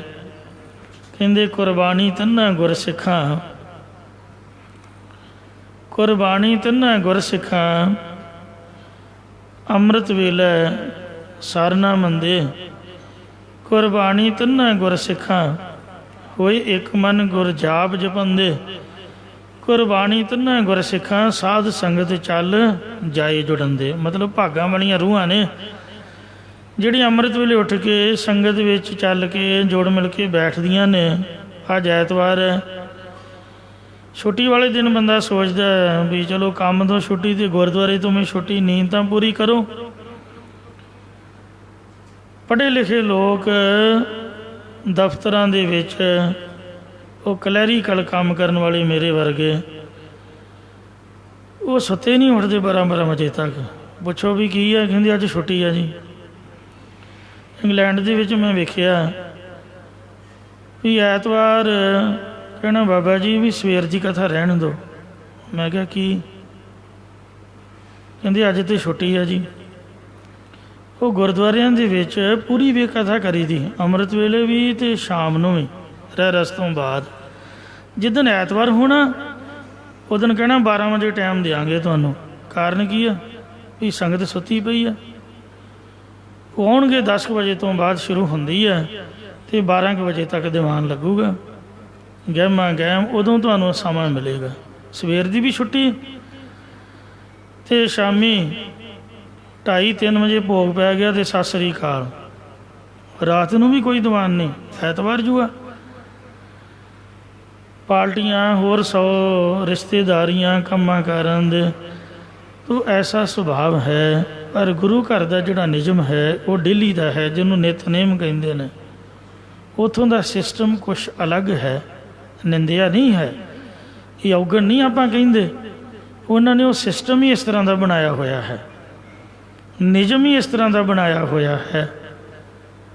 ਮੈਂ ਵੀ ਸਹਿਮਤ ਹਾਂ। ਤੋ ਜਦ ਵੀਕ ਚੇਂਜ ਹੁੰਦੀ, ਆਉਣ ਜਾਣ ਦੇ ਵਿੱਚ ਹਰਜਾ ਖਰਚਾ, ਅਤੇ ਉਹਦੇ ਨਾਲ ਥੋੜ੍ਹਾ ਰਿਲੈਕਸ ਹੋ ਜਾਈਦਾ। ਤੋ ਪਰ ਮਹਾਰਾਜ ਨੇ ਜੋ ਆਗਿਆ ਕੀਤੀ ਹੈ ਉਹ 24 ਘੰਟੇ ਕੰਟੀਨਿਊ। ਪਾਤਸ਼ਾਹ ਦਾ ਹੁਕਮ ਹੈ ਭਾਈ, ਜਿਨ੍ਹਾਂ ਸਾਸ ਗਰਾਸ ਨਾ ਵਿਸਰੈ, ਹਰ ਨਾਮਾ ਮਨਮੰਤ, ਧਨ ਸਿਸਈ ਨਾਨਕਾ ਪੂਰਨ ਸੋਈ ਸੰਧ। ਜਿਵੇਂ ਜਹਾਜ਼ ਦਿਨ ਅਤੇ ਰਾਤ ਚੱਲਦੇ ਨੇ, ਉੱਥੇ ਕੋਈ ਐਤਵਾਰ ਨਹੀਂ। ਸੈਚਰਡੇ ਸੰਡੇ ਸਗੋਂ ਏਅਰਪੋਰਟ 'ਤੇ ਜ਼ਿਆਦਾ ਰੌਣਕ ਹੁੰਦੀ ਹੈ। ਰੇਲ ਗੱਡੀਆਂ ਵੀ ਦਿਨ ਰਾਤ ਚੱਲਦੀਆਂ, ਛੁੱਟੀ ਵਾਲੇ ਦਿਨਾਂ ਦੇ ਵਿੱਚ ਉਹ ਭਰੀਆਂ ਜਾਂਦੀਆਂ ਨੇ। ਹਜ਼ੂਰ ਸਾਹਿਬ ਦੀ ਟਿਕਟ ਲੈਣੀ ਹੋਵੇ 5 ਮਹੀਨੇ ਪਹਿਲਾਂ ਬੁਕਿੰਗ ਕਰਾਓ, ਫਿਰ ਵਾਰੀ ਆਊਗੀ। ਛੁੱਟੀਆਂ ਜੂ ਨੇ। ਬੰਦਾ ਪੁੱਛੇ ਕੀ ਆ ਕਿ ਜੀ ਬੱਚਿਆਂ ਦੀਆਂ ਛੁੱਟੀਆਂ ਨੇ। ਕਹਿਣ ਦਾ ਭਾਵ ਇਹ ਹੈ ਕਿ ਗੁਰੂ ਘਰ ਵੀ ਇਸ ਤਰ੍ਹਾਂ, ਗੁਰ ਸਤਿਗੁਰੂ ਕਾ ਜੋ ਸਿੱਖ ਅਖਾਏ ਸੋ ਭਲ ਕੇ ਉਠ ਹਰ ਨਾਮ ਤੇ ਆਵੇ। ਡੇਲੀ ਉਦਮ ਕਰੇ ਭਲ ਕੇ ਪ੍ਰਭਾਤੀ, ਇਸ਼ਨਾਨ ਕਰੇ ਅੰਮ੍ਰਿਤਸਰ ਨਹਾਵੇ। ਛੁੱਟੀ ਵਾਲੇ ਦਿਨ ਚਾਹੀਦਾ ਵੀ ਥੋੜ੍ਹਾ ਸਵਖਤੇ ਉੱਠ ਕੇ, ਸਗੋਂ ਜ਼ਿਆਦਾ ਨਿਤਨੇਮ ਹੋਵੇ, ਜ਼ਿਆਦਾ ਬਾਣੀ ਦਾ ਪਾਠ ਹੋਵੇ, ਕੁਛ ਵਿਸ਼ੇਸ਼ ਭਗਤੀ ਹੋਵੇ। ਸਾਰੇ ਟੱਬਰ ਨੂੰ ਛੁੱਟੀ ਹੁੰਦੀ, ਇਕੱਠੇ ਮਿਲ ਕੇ ਬੈਠ ਕੇ ਕੋਈ ਕੀਰਤਨ ਹੋਵੇ, ਕੋਈ ਗੁਰਮਤਿ ਵਿਚਾਰ ਹੋਵੇ, ਤੋ ਆਪਸੀ ਭਰਾਤਰੀ ਭਾਵ ਪੈਦਾ ਹੋਵੇ। ਸਾਰੇ ਭੈਣ ਭਰਾ ਇਕੱਠੇ ਬਹਿਣ। ਅਤੇ ਗਿਆਨੀ ਮਾਨ ਸਿੰਘ ਝੌਰ, ਜਿਹਨਾਂ ਨੂੰ ਮੈਂ ਕੱਲ੍ਹ ਹੀ ਸੁਣ ਰਿਹਾ ਸੀ, ਮਸਕੀਨ ਜੀ ਨੂੰ ਤਾਂ ਸਭ ਦੁਨੀਆ ਸੁਣਦੀ ਹੈ, ਅੱਜ ਵੀ ਸੁਣਦੀ ਹੈ ਉਹਨਾਂ ਦਾ ਬੋਲ ਬਾਲਾ। ਪਰ ਉਦੋਂ TV ਨਹੀਂ ਸੀ ਹੁੰਦੇ ਮਾਨ ਸਿੰਘ ਝੌਰ ਜੀ ਵੇਲੇ। ਉਹ ਮਸਕੀਨ ਜੀ ਤੋਂ ਵੀ ਉਹ ਆਪਦੀ ਜਗ੍ਹਾ ਨੇ, ਅਤੇ ਪਰ ਜੇ ਇੰਟੈਲੀਜੈਂਸੀ ਕਹੋ, ਉਹਨਾਂ ਦੀ ਵਿਦਵਤਾ ਉਹਨਾਂ ਤੋਂ ਵੀ ਤਾਂ ਸੀਗੀ। ਇੱਕ ਉਹਨਾਂ ਨੇ, ਉਹਨਾਂ ਦੀ ਰਿਕਾਰਡਿੰਗ ਹੈ, ਹੋਵੇ ਸਰਵਣ ਬਿਰਲਾ ਕੋਈ। ਇਹ ਜਿਹੜਾ ਰਿਕਾਰਡਿੰਗ ਟੱਬਰ ਸਾਰਾ ਬੈਠ ਕੇ ਇਕੱਠਾ ਕਿਤੇ ਸੁਣ ਲਏ, ਆਪਣੇ TV ਟੂਵੇ ਮੋਬਾਈਲ ਬੰਦ ਕਰਕੇ 1 ਘੰਟਾ ਰਾਤ ਨੂੰ, ਅਤੇ ਉੱਠਦਿਆਂ ਸਾਰ ਸਵੇਰੇ ਸਾਰੇ ਕੋਈ ਲੜਾਈ ਝਗੜਾ, ਕੋਈ ਰੰਜਿਸ਼ ਹੋਵੇ, ਸੁਲਹ ਸਫਾਈ ਹੋ ਜਾਊ, ਕਿਤੇ ਥਾਣੇ ਦੀ ਲੋੜ ਨਹੀਂ ਪਊ। ਇੰਨੀ ਉਹਨਾਂ ਦੀ ਰਸਨਾ ਦੇ ਵਿੱਚ ਬਲ ਹੈ, ਇੰਨੀ ਕਮਾਲ ਦੀ ਉਹਨਾਂ ਨੇ ਵਿਆਖਿਆ ਕੀਤੀ ਹੈ। ਬਹੁਤ ਸੁੰਦਰ ਕਥਾ। ਤੋ ਇੰਝ ਜੇ ਆਪਾਂ ਮਹਾਰਾਜ ਦੀ ਬਾਣੀ ਨੂੰ ਪੜ੍ਹੀਏ, ਸੁਣੀਏ, ਵਿਚਾਰੀਏ, ਤਾਂ 100 ਦੇ ਵਿੱਚੋਂ 99% ਝਗੜੇ ਸਾਡੇ ਉਸ ਤਰ੍ਹਾਂ ਹੀ ਖਤਮ ਹੋ ਜਾਣ। ਪਰ ਅਸੀਂ ਇਸ ਪਾਸੇ ਨਹੀਂ ਲੱਗ ਰਹੇ ਹਾਂ। ਪਾਤਸ਼ਾਹ ਜੀ ਫਰਮਾਨ ਕਰਦੇ ਨੇ, ਐ ਮੇਰੇ ਅਮਨ, ਮੈਂ ਤੈਨੂੰ ਸਮਝਾਉਂਦਾ ਹਾਂ, ਤੂੰ ਅਜੇ ਵੀ ਸਮਝ ਜਾ। ਬੜਾ ਕੁਛ ਤੂੰ ਵੇਖ ਲਿਆ, ਬੜਾ ਕੁਛ ਖਾ ਲਿਆ, ਪੀ ਲਿਆ, ਹੰਡਾ ਲਿਆ, ਬੜਾ ਕੁਛ ਕਰ ਲਿਆ। ਹੁਣ ਤਾਂ ਉਮਰ ਕਾਫੀ ਗੁਜ਼ਰ ਗਈ ਹੈ ਅਤੇ ਤੂੰ ਹੁਣ ਹੀ ਸੁਧਰ ਜਾ। ਤੂੰ ਸੰਗਤ ਦੇ ਵਿੱਚ ਆਇਆ ਕਰ ਅਤੇ ਮੇਰੇ ਮਨ ਧਿਆਏ ਰਾਮਾ, ਸੰਗਤ 'ਚ ਬੈਠ ਕੇ ਪਰਮੇਸ਼ਰ ਦੇ ਨਾਮ ਨੂੰ ਧਿਆਉਣਾ ਕਰ। ਕੁਰਬਾਣੀ ਤਿੰਨਾ ਗੁਰ ਸਿੱਖਾਂ ਸਾਧ ਸੰਗਤ ਚੱਲ ਜਾਏ ਜੁੜਾਉਂਦੇ। ਰਹਿਤਨਾਮਿਆਂ ਦੇ ਵਿੱਚ ਲਿਖਿਆ ਕਿ ਜਿਹੜਾ ਸਿੱਖ ਸੰਗਤ 'ਚ ਨਹੀਂ ਆਉਂਦਾ, ਅੰਮ੍ਰਿਤ ਵੇਲੇ ਕਥਾ ਕੀਰਤਨ 'ਚ ਹਾਜ਼ਰੀ ਨਹੀਂ ਭਰਦਾ, ਉਹ ਤਨਖਾਹੀਆ ਹੈ।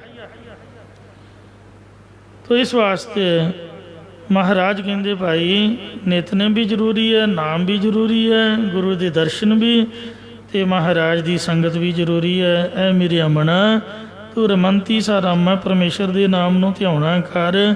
ਧਿਆਈ ਦਾ ਹਿਰਦੇ ਨਾਲ, ਜਪੀ ਦਾ ਜ਼ਬਾਨ ਦੇ ਨਾਲ, ਸੁਣੀ ਦਾ ਕੰਨਾਂ ਦੇ ਨਾਲ।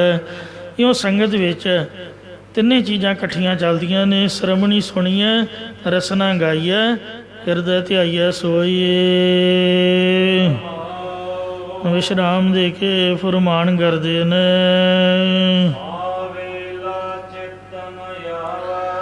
ਅਗਿਆਨੀ ਜੀਵਾਂ ਦੇ ਤਾਈਂ ਉਹ ਜਿਹੜਾ ਵੇਲਾ ਸਮਾਂ ਚੇਤੇ ਨਹੀਂ ਆਉਂਦਾ।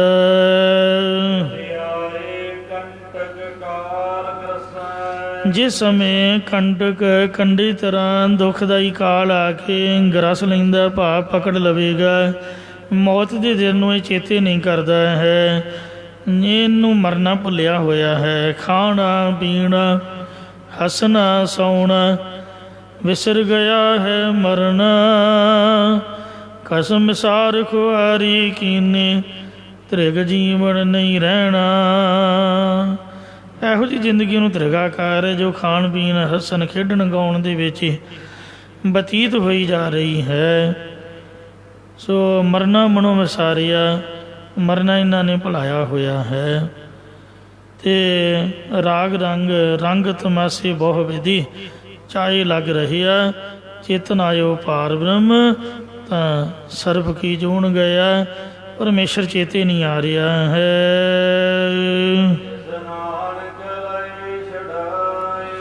ਸਤਿਗੁਰੂ ਜੀ ਕਥਨ ਕਰਦੇ ਕਿ ਉਸ ਜੀਵ ਨੂੰ ਪਰਮਾਤਮਾ ਕਾਲ ਦੀ ਫਾਹੀ ਤੋਂ ਛੁਡਾ ਲੈਂਦਾ ਹੈ।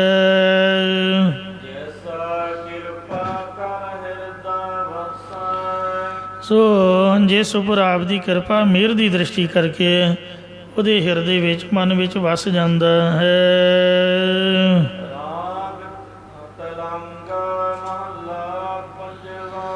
ਇਹ ਦੋ ਸ਼ਬਦ ਚੌਥੇ ਪਾਤਸ਼ਾਹ ਜੀ ਦੇ ਆਏ ਨੇ।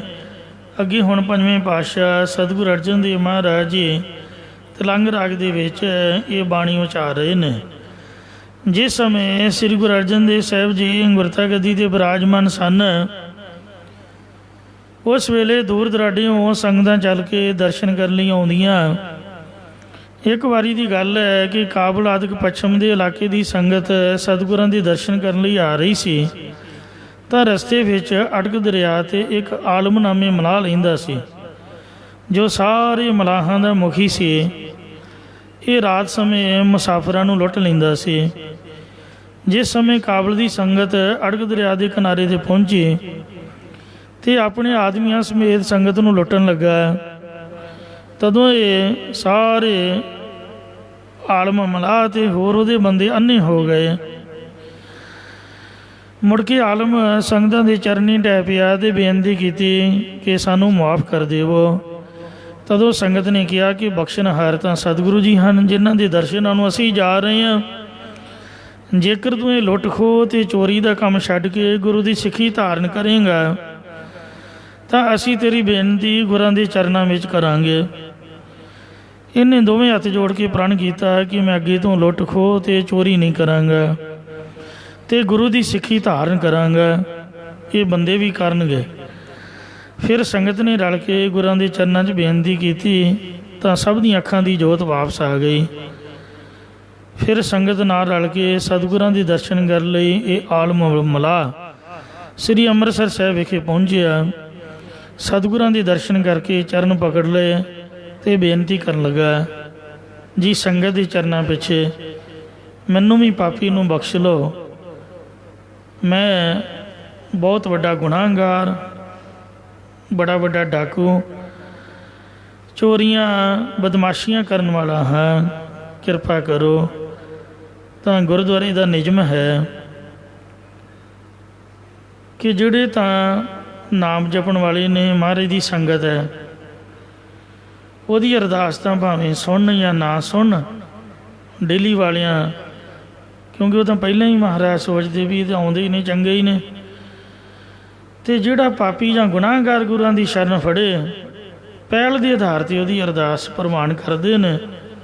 ਜਿਸ ਪਾਪੀ ਕੋ ਮਿਲੇ ਨਾ ਢੋਈ, ਸ਼ਰਨ ਆਵੈ ਤਾਂ ਨਿਰਮਲ ਹੋਈ। ਉਹਨੂੰ ਮਹਾਰਾਜ ਨਿਰਮਲ ਕਰ ਲੈਂਦੇ। ਇਹ ਗੁਰਾਂ ਦਾ ਸੁਭਾਅ ਹੈ। ਇਉਂ ਜਦ ਉਹਨੇ ਬੇਨਤੀ ਕੀਤੀ ਤਾਂ ਸਤਿਗੁਰੂ ਜੀ ਨੇ ਪਹਿਲੇ ਘਰ ਦੇ ਵਿੱਚ ਤਲੰਗ ਰਾਗ ਦੇ ਅੰਦਰ ਇਹ ਪਾਵਨ ਸ਼ਬਦ ਉਚਾਰ ਕੇ ਉਹਨੂੰ ਸ਼ੁਭ ਉਪਦੇਸ਼ ਬਖਸ਼ਿਆ। ਵਸਤੂ ਨਿਰਦੇਸ਼ ਮੰਗਲ ਕਰਦਿਆਂ ਪਹਿਲਾਂ ਪ੍ਰਭੂ ਨੂੰ ਯਾਦ ਕਰਦੇ ਨੇ ਕਿ ਇੱਕ ਅਦੁੱਤੀ ਬ੍ਰਹਮ। ਜਦ ਵੀ ਚੈਪਟਰ ਚੇਂਜ ਹੁੰਦਾ ਤਾਂ ਸਤਿਗੁਰੂ ਜੀ ਨਿਯਮ ਮੁਤਾਬਕ ਮੰਗਲ ਜ਼ਰੂਰ ਕਰਦੇ ਨੇ। ਇੱਥੋਂ ਪ੍ਰਕਰਨ ਪੰਜਵੇਂ ਪਾਤਸ਼ਾਹ ਜੀ ਪ੍ਰਾਰੰਭ ਕਰ ਰਹੇ ਨੇ, ਉਹਨਾਂ ਦੀ ਬਾਣੀ ਸ਼ੁਰੂ ਹੋ ਰਹੀ ਹੈ। ਇਸ ਲਈ ਬੀਜ ਮੰਤਰ ਉਚਾਰਨ ਕਰਕੇ ਮੰਗਲ ਕੀਤਾ ਹੈ ਕਿ ਅਦੁੱਤੀ ਪਰਮੇਸ਼ਰ ਉਹ ਅੰਕਾਰ ਸਰਬ ਦਾ ਪ੍ਰਕਾਸ਼ਕ, ਜੋ ਸਤਿਗੁਰਾਂ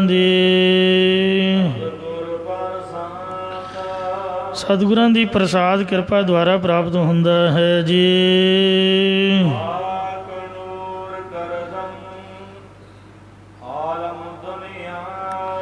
ਹੇ ਆਲਮ, ਇਹ ਸਾਰੀ ਦੁਨੀਆ, ਇਹ ਦੁਨੀਆ ਅਤੇ ਖਾਕ ਮਿੱਟੀ ਤੋਂ ਮਨੁੱਖ ਅਤੇ ਨੂਰ ਚਮਕ ਪ੍ਰਕਾਸ਼ ਵਾਲੇ ਦੇਵਤੇ ਫਰਿਸ਼ਤੇ ਆਦਿਕ ਉਸ ਖੁਦਾ ਨੇ ਹੀ ਪੈਦਾ ਕੀਤੇ ਹਨ। ਇਸੇ ਪ੍ਰਕਾਰ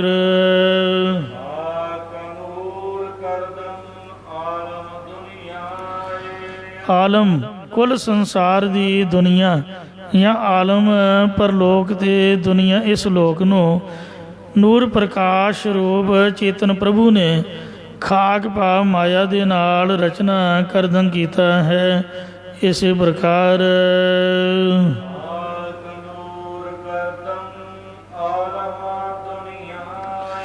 ਇਹ ਸਾਰੀ ਰਚਨਾ ਖਾਕ ਰੂਪੀ ਹੈ ਜਾਂ ਜੜ ਮਾਇਆ ਨਾਲ ਸਾਰੀ ਸ੍ਰਿਸ਼ਟੀ ਬਣਾਉਣਾ ਕੀਤੀ ਹੈ। ਅਤੇ ਪ੍ਰਕਾਸ਼ ਚੇਤਨ ਨੇ ਆਪ ਇਸ ਵਿੱਚ ਆਪ ਦਾ ਨੂਰ ਭਾਵ ਜਲਵਾ ਪਾਉਣਾ ਕੀਤਾ, ਜੋ ਚਿਹਰਾ ਦਗਦਗ ਕਰਦਾ ਹੈ, ਲਾਲ ਸੁਰਖ ਫੁੱਲ ਗੁਲਾਬ ਦੀ ਤਰ੍ਹਾਂ ਖਿੜਿਆ ਹੋਇਆ। ਇਹ ਮਹਾਰਾਜ ਵਾਹਿਗੁਰੂ ਦੀ ਜੋਤ ਚਮਕ ਰਹੀ ਹੈ ਉਂਝ ਮਿੱਟੀ ਹੈ, ਬੰਦੇ ਦੇ ਪੱਲੇ ਪੁੱਲੇ ਕੱਖ ਨਹੀਂ ਹੈ, ਅਤੇ ਮਹਾਰਾਜ ਦੀ ਜੋਤ ਵਿੱਚ ਵਸਦੀ ਹੋਣ ਕਰਕੇ ਇਹ ਚਮਕਾਰੇ ਮਾਰ ਰਿਹਾ ਹੈ। ਬਿਨਾਂ ਹੀ ਤੇਲ ਲਾਉਣ ਤੋਂ ਸਰੀਰ ਚਮਕ ਰਿਹਾ ਹੈ। ਇਹ ਜੋਤ ਹੈ। ਮਨੁੱਖਾਂ ਦੇ ਸਰੀਰਾਂ ਵਾਲੀ ਸ੍ਰਿਸ਼ਟੀ ਨੂੰ ਖਾਕ ਵਾਲੀ ਅਤੇ ਦੇਵਤਿਆਂ ਫਰਿਸ਼ਤਿਆਂ ਦੀ ਸ੍ਰਿਸ਼ਟੀ ਨੂੰ ਨੂਰੀ ਸ੍ਰਿਸ਼ਟੀ ਕਹਿੰਦੇ ਨੇ। ਹੇ ਆਲਮ, ਮਹਾਰਾਜ ਫਰਮਾਉਂਦੇ ਇਸੇ ਤਰ੍ਹਾਂ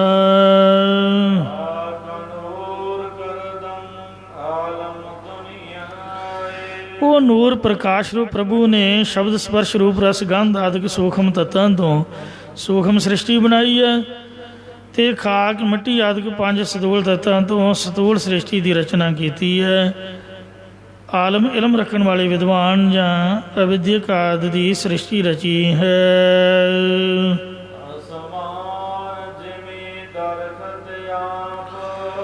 ਦਰਖਤ, ਫਿਰ ਅਸਮਾਨ ਆਕਾਸ਼, ਜ਼ਿਮੀ ਜ਼ਮੀਨ ਪ੍ਰਿਥਵੀ, ਅਤੇ ਦਰਖਤ ਬ੍ਰਿਕਸ਼ ਅਤੇ ਆਬ ਪਾਣੀ ਆਦਿਕ ਦੇ ਖੁਦਾ ਨੇ ਹੀ ਉਤਪਤੀ ਕੀਤੀ ਹੈ। ਬਾਣੀ ਦੇ ਵਿੱਚ ਜ਼ਿਕਰ ਆਉਂਦਾ ਹੈ ਪੰਚ ਤੱਤ ਕਰ ਤੁਧ ਸ੍ਰਿਸ਼ਟ ਸਭ ਸਾਜੀ, ਕੋਈ ਛੇਵਾਂ ਕਰਿਓ ਜੇ ਕੁਛ ਕੀਤਾ ਹੋਵੇ। ਸਾਇੰਸਦਾਨ ਬੜਾ ਰੌਲਾ ਪਾਉਂਦੇ ਨੇ ਕਿ ਅਸੀਂ ਆਹ ਕਰ ਦਿੱਤਾ, ਅਸੀਂ ਉਹ ਕਰ ਦਿੱਤਾ। ਕੋਈ ਮਾਈ ਦਾ ਲਾਲ ਸਾਇੰਸਦਾਨ 5 ਤੱਤਾਂ ਤੋਂ 6ਵਾਂ ਤੱਤ ਬਣਾ ਕੇ ਦਿਖਾਏ। ਸਾਰੇ ਹੀ ਜਿਹੜੇ ਵਿਗਿਆਨੀ ਹਨ, ਕੋਈ ਭੌਤਿਕ ਵਿਗਿਆਨੀ ਹੈ, ਕੋਈ ਰਸਾਇਣਿਕ ਵਿਗਿਆਨੀ ਹੈ, ਕੋਈ ਜੀਵ ਵਿਗਿਆਨੀ ਹੈ, ਫਿਜ਼ਿਕਸ ਕੈਮਿਸਟਰੀ ਬਾਇਓਲੋਜੀ ਵਾਲੇ, ਉਹ ਸਾਰੇ ਰੱਬ ਦੇ ਬਣਾਈ ਤੱਤਾਂ ਦੇ ਵਿੱਚੋਂ, ਰੱਬ ਦੀ ਬਣਾਈ ਸ੍ਰਿਸ਼ਟੀ ਦੇ ਵਿੱਚੋਂ ਹੀ ਖੋਜ ਕਰ ਰਹੇ ਨੇ। ਤੱਤ ਤੱਦ ਨਹੀਂ ਕੋਈ ਅੱਜ ਤੱਕ ਬਣਾ ਸਕਿਆ। ਜਿੰਨਾ ਮਰਜ਼ੀ ਕੋਈ ਸਿਆਣਾ ਜੰਮਿਆ, ਕਿੰਨਾ ਮਰਜ਼ੀ ਖੋਜੀ ਹੋਇਆ ਹੈ, ਸਾਰੇ ਜਿੰਨੇ ਵੀ ਲਾ ਲੂ ਦਿੰਦੇ, ਨਿਊਟਨ ਨੇ ਲਾ ਦਿੱਤਾ ਵੀ ਧਰਤੀ 'ਚ ਗੁਰੂਤਾ ਸ਼ਕਤੀ ਹੈ, ਗ੍ਰੈਵਿਟੀ ਹੈ, ਉਹ ਧਰਤੀ ਤੋਂ ਹੀ ਉਹਨੇ ਸਾਰਾ ਕੁਛ ਜਾਣਿਆ ਹੈ। ਆਪ ਤਾਂ ਨਹੀਂ ਕੁਛ ਬਣਾਇਆ ਬੰਦੇ ਨੇ, ਇਉਂ ਮੰਗਲ 'ਤੇ ਬੁੱਧ 'ਤੇ ਉਹ ਬਣੀ ਹੋਈ ਸ੍ਰਿਸ਼ਟੀ ਦੇ ਉੱਪਰ ਹੀ ਧਰਤੀ 'ਤੇ ਹੀ ਪਹੁੰਚੇ ਨੇ, ਆਪ ਤੋਂ ਨਹੀਂ ਕੁਛ ਵੀ ਤਿਆਰ ਕਰ ਸਕੇ। ਤੋ ਇਸ ਵਾਸਤੇ ਜੇ ਕੋਈ ਤਿਆਰ ਕਰਦਾ ਆ ਹੈਂਡੀਕੈਪਾਂ ਨੂੰ, ਆ ਜਿਹੜੀ ਅੰਗ ਪ੍ਰਤੰਗ ਲਾਉਂਦੇ ਨੇ, ਮਹਾਰਾਜ ਦੇ ਦਿੱਤੇ ਦੀ ਕੋਈ ਬਰਾਬਰੀ ਥੋੜ੍ਹੀ ਕਰ ਸਕਦਾ। ਅੱਖਾਂ ਵੀ ਪੈ ਜਾਂਦੀਆਂ, ਸਭ ਕੁਛ ਹੋ ਜਾਂਦਾ, ਪਰ ਉਸ ਤਰ੍ਹਾਂ ਦੀ ਚੀਜ਼ ਥੋੜ੍ਹਾ ਬਣਦੀ ਜਿਹੜੀ ਰੱਬ ਨੇ ਬਣਾਈ ਹੈ। ਕੋਈ ਬਣਾ ਕੇ ਦਿਖਾਏ, ਬਿਲਕੁਲ ਨਹੀਂ। ਕੋਈ ਪੰਜ ਤੱਤ ਨਹੀਂ ਬਣਾ ਸਕਦਾ। ਜਿਸ ਤਰ੍ਹਾਂ ਪਰਮਾਤਮਾ ਸ੍ਰਿਸ਼ਟੀ ਪੈਦਾ ਕਰ ਰਿਹਾ ਹੈ, ਉਸ ਤਰ੍ਹਾਂ ਇਨਸਾਨ ਆਪਦੀ ਮਰਜ਼ੀ ਦੇ ਨਾਲ ਸ੍ਰਿਸ਼ਟੀ ਨੂੰ ਬਣਾ ਨਹੀਂ ਸਕਦਾ। ਇਉਂ ਸਭ ਕੁਛ ਉਹ ਮਹਾਰਾਜ ਨੇ ਬਣਾਇਆ ਹੋਇਆ ਹੈ। ਇਸੇ ਤਰ੍ਹਾਂ ਦਰਖਤ ਜੋ ਪਾਣੀ ਦੀ ਤਰ੍ਹਾਂ ਸ਼ਾਂਤ ਰੂਪ, ਜਿਵੇਂ ਪ੍ਰਿਥਵੀ ਦੀ ਤਰ੍ਹਾਂ ਭੂਮਾ ਰੂਪ ਬ੍ਰਹਮ, ਅਤੇ ਉਹ ਦਰਖਤ ਦੀ ਨਿਆਈ ਜਿਤਨੇ ਵੀ ਆਕਾਰ ਦਿਸਦੇ ਨੇ, ਉਹਨਾਂ ਵਿੱਚ ਆਕਾਸ਼ ਦੀ ਨਿਆਈ ਉਹ ਵਾਹਿਗੁਰੂ ਵਿਆਪਕ ਹੋ ਰਿਹਾ ਹੈ। ਦਰਖਤਾਂ ਦੇ ਵਿੱਚ ਵੀ ਕਹਿੰਦੇ ਜਾਨ ਹੈ।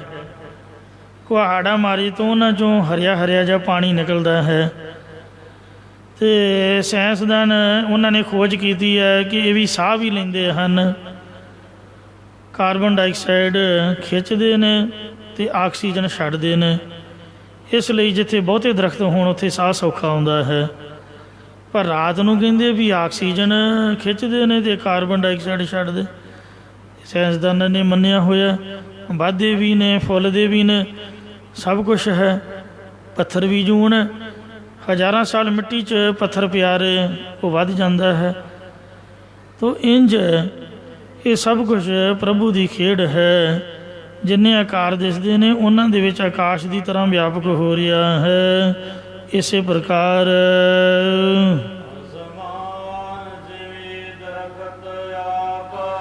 ਇਹ ਸਾਰੀ ਸ੍ਰਿਸ਼ਟੀ ਉਸ ਪਰਮੇਸ਼ਰ ਦੀ ਆਬ ਪ੍ਰਕਾਸ਼ ਚੇਤਨ ਸੱਤਾ ਕਰਕੇ ਚਮਕ ਰਹੀ ਹੈ। ਜੇ ਮਹਾਰਾਜ ਦੀ ਜੋਤ ਨਾ ਵਿੱਚ ਹੋਵੇ, ਜਿਹੜੀਆਂ ਮਾਈਆਂ ਬੀਬੀਆਂ ਭੈਣਾਂ ਨੇ ਉਹ ਕਈ ਵਾਰ ਹਵੇਲੀਆਂ ਦੇ ਵਿੱਚ ਜਾਂ ਘਰਾਂ 'ਚ ਕੁਆਰੀਆਂ ਕਿਉਰੀਆਂ ਲਾਈ ਦੀਆਂ, ਅਤੇ ਉਹਨਾਂ ਕਹਿਣਾ ਕਾਕਾ ਬੰਦੇ ਬੀਜ ਪਾਉਂਦੇ ਨੇ, ਲਓ ਰੱਬ ਦਾ ਨਾਮ ਲਓ, ਤੁਸੀਂ ਗੁਰਦੁਆਰਿਓਂ ਆਏ ਹੋ ਅਤੇ ਵਾਹਿਗੁਰੂ ਕਹਿ ਕੇ ਬੀਜ ਸੁੱਟੋ। ਤੋ ਫਸਲਵਾੜੀ ਦੇ ਵਿੱਚ ਵੀ ਜਦ ਬੀਜ ਪਾਉਣਾ ਅਤੇ ਮਹਾਰਾਜ ਨੂੰ ਮੱਥਾ ਟੇਕ ਕੇ ਅਰਦਾਸ ਕਰਕੇ ਵੀ ਸੱਚਿਆ ਪਾਤਸ਼ਾਹ ਬੀਜਿਆ ਹਰਿਆ ਕਰੀਂ। ਕਿਸੇ ਦੀ ਕੋਈ ਤਾਕਤ ਨਹੀਂ ਵੀ ਉਹ ਬੀਜ ਬੀਜੇ ਅਤੇ ਹਰਿਆ ਹੋ ਜਾਏ ਪਰਮਾਤਮਾ ਤੋਂ ਬਗੈਰ। ਅਤੇ ਇਸ ਲਈ ਮਹਾਰਾਜ ਨੂੰ ਯਾਦ ਕਰੀਦਾ। ਇਹ ਸਭਨਾਂ 'ਚ ਵਾਹਿਗੁਰੂ ਦੀ ਜੋਤ ਵਸ ਰਹੀ ਹੈ। ਜੋ ਵੀ ਕੁਝ ਹਰਿਆ ਭਰਿਆ ਦਿਖ ਰਿਹਾ ਹੈ, ਆ ਜਿੰਨੇ ਵੀ ਫਲ ਫਰੂਟ, ਫੁੱਲ ਫਲ, ਬਾਗ ਬਗੀਚਾ, ਅਤੇ ਆਹ ਮੱਝਾਂ ਗਾਵਾਂ, ਲਹਿਰਾਂ ਬਹਿਰਾਂ ਲੱਗੀਆਂ ਹੋਈਆਂ ਨੇ, ਉਹ ਸਭ ਵਾਹਿਗੁਰੂ ਦੀ ਦੇਣ ਹੈ। ਪੰਜਾਬ ਦੀ ਧਰਤੀ 'ਤੇ ਸਾਡੇ ਗੁਰੂਆਂ ਨੇ ਚਰਨ ਪਾਏ ਨੇ। ਮਾਲਵੇ ਜਿਹਨੂੰ ਜੰਗਲ ਕਹਿੰਦੇ ਸੀ, ਅਤੇ ਵੇਖੋ ਅੱਜ ਕਿੰਨੀ ਚੜ੍ਹਦੀ ਕਲਾ। ਕੋਈ ਵੀ ਸਿੰਘ ਸਾਹਿਬ ਹੈ ਮਾਲਵੇ ਦਾ, ਕੋਈ ਵੀ ਮੰਤਰੀ ਹੈ ਮਾਲਵੇ ਦਾ, ਕਿੰਨੀ ਜੈ ਜੈਕਾਰ ਬੋਲ ਵਾਲੇ ਗੁਰੂ ਗੋਬਿੰਦ ਸਿੰਘ ਦਾ ਵਰ ਹੈ। ਡੱਲਿਆ ਉਹ ਵੇਖ ਫਸਲ ਉਗੀ ਹੋਈ ਹੈ। ਕਹਿੰਦਾ ਨਹੀਂ ਮਹਾਰਾਜ ਇੱਥੇ ਫਸਲ ਕਿੱਥੋਂ? ਕਹਿੰਦੇ ਉਹ ਗੰਨੇ ਨੇ। ਮਹਾਰਾਜ ਉਹ ਤਾਂ ਦੱਬ ਅਤੇ ਕਾਈ ਦੇ ਬੂਟੇ, ਤੁਹਾਨੂੰ ਭੁਲੇਖਾ ਪੈ ਰਿਹਾ। ਡੱਲਿਆ ਉਹ ਵੇਖ ਨਦੀਆਂ ਵਗ ਰਹੀਆਂ ਨੇ। ਮਹਾਰਾਜ ਇੱਥੇ ਤਾਂ ਪਾਣੀ ਦੀ ਘੁੱਟ ਨਹੀਂ ਮਿਲਦੀ, ਮੀਂਹਾਂ ਦਾ ਪਾਣੀ ਡਿੱਗੀਆਂ 'ਚ ਇਕੱਠਾ ਕਰਦੇ, ਪਾਣੀ ਕਿੱਥੋਂ? ਮਹਾਰਾਜ ਕਹਿੰਦੇ ਡੱਲਿਆ ਜੇ ਤੂੰ ਹਾਂ 'ਚ ਹਾਂ ਮਿਲਾ ਦਿੰਦਾ ਅਤੇ ਤੂੰ ਵੀ ਅੱਖਾਂ ਨਾਲ ਵੇਖ ਲੈਂਦਾ, ਅੱਜ ਹੀ ਸਭ ਕੁਝ ਅਸੀਂ ਬਣਾ ਦੇਣਾ ਸੀ, ਪਰ ਤੂੰ ਸਾਡੀ ਹਾਂ 'ਚ ਹਾਂ ਨਹੀਂ ਮਿਲਾਈ, ਨਾ ਕਰ ਦਿੱਤੀ ਹੈ। ਕਈਆਂ ਦਾ ਕੰਮ ਹੀ ਹੁੰਦਾ ਨੰਨਾ ਪਾਉਣਾ, ਪੰਜਾਬੀ ਦੀ ਕਹਾਵਤ ਮੁਹਾਵਰਾ ਹੈ। ਗੱਲ ਮੰਨਣੀ ਹੋਈ ਨਹੀਂ ਭਾਵੇਂ ਚੰਗੀ ਹੋਵੇ, ਇਹਨੂੰ ਕਹਿੰਦੇ ਰਾਜਨੀਤੀ। ਭਾਵੇਂ ਚੰਗੀ ਹੋਵੇ ਉਹਨੂੰ ਮੰਨਣਾ ਨਹੀਂ ਹੈ, ਨਾ ਕਰ ਦੇਣੀ ਉਸੇ ਵਕਤ। ਸੋ ਗੁਰੂ ਦੀ ਗੱਲ ਦੇ ਵਿੱਚ ਹਾਂ 'ਚ ਹਾਂ ਮਿਲਾਉਣ ਤੋਂ ਚੜ੍ਹਦੀ ਕਲਾ ਹੁੰਦੀ। ਪਾਤਸ਼ਾਹ ਕਹਿੰਦੇ ਹੋਵੇਗਾ ਸਭ ਕੁਛ, ਪਰ ਤੂੰ ਨਹੀਂ ਵੇਖੇਂਗਾ। ਤੋ ਇੰਜ ਇਹ ਵਾਹਿਗੁਰੂ ਦੀ ਹੀ ਸਾਰੀ ਜੋਤ, ਉਹਦਾ ਪ੍ਰਕਾਸ਼, ਪੰਜਾਬ ਦੀ ਖੁਸ਼ਹਾਲੀ ਦਾ ਰਾਜ, ਇਹ ਧੁਰ ਕੀ ਬਾਣੀ ਹੈ ਵੀ ਮਹਾਰਾਜ ਦੀ ਬਾਣੀ ਦਾ ਕਿੰਨਾ ਪ੍ਰਵਾਹ ਚੱਲ ਰਿਹਾ, ਕਿੰਨਾ ਦਾਨ ਪੁੰਨ ਹੋ ਰਿਹਾ। ਇੱਕ ਟੱਬਰ ਦੀ ਪਰਵਿਸ਼ ਕਰਨੀ ਔਖੀ, ਪਰ ਇੱਥੇ ਵੇਖੋ ਹਜ਼ਾਰਾਂ ਦੀ ਗਿਣਤੀ ਦੇ ਵਿੱਚ ਸੋ ਸੰਗਤਾਂ ਬਰੋਸ ਆਉਂਦੀਆਂ ਨੇ। ਆਤਮਾ ਦੀ ਖੁਰਾਕ ਤੇ ਰੂਹ ਦੀ ਤੇ ਸਰੀਰ ਦੀ ਖੁਰਾਕ, ਗੁਰੂ ਕੇ ਲੰਗਰ, ਲੀੜਾ ਕੱਪੜਾ ਬਸਤਰ, ਕਿਸੇ ਚੀਜ਼ ਦੀ ਕੋਈ ਘਾਟ ਨਹੀਂ। ਕਿੰਨਾ ਦਾਨ ਪੁੰਨ, ਚੜ੍ਹਦੀ ਕਲਾ, ਇਸੇ ਕਰਕੇ ਇੱਥੇ ਖੁਸ਼ਹਾਲੀ ਹੈ।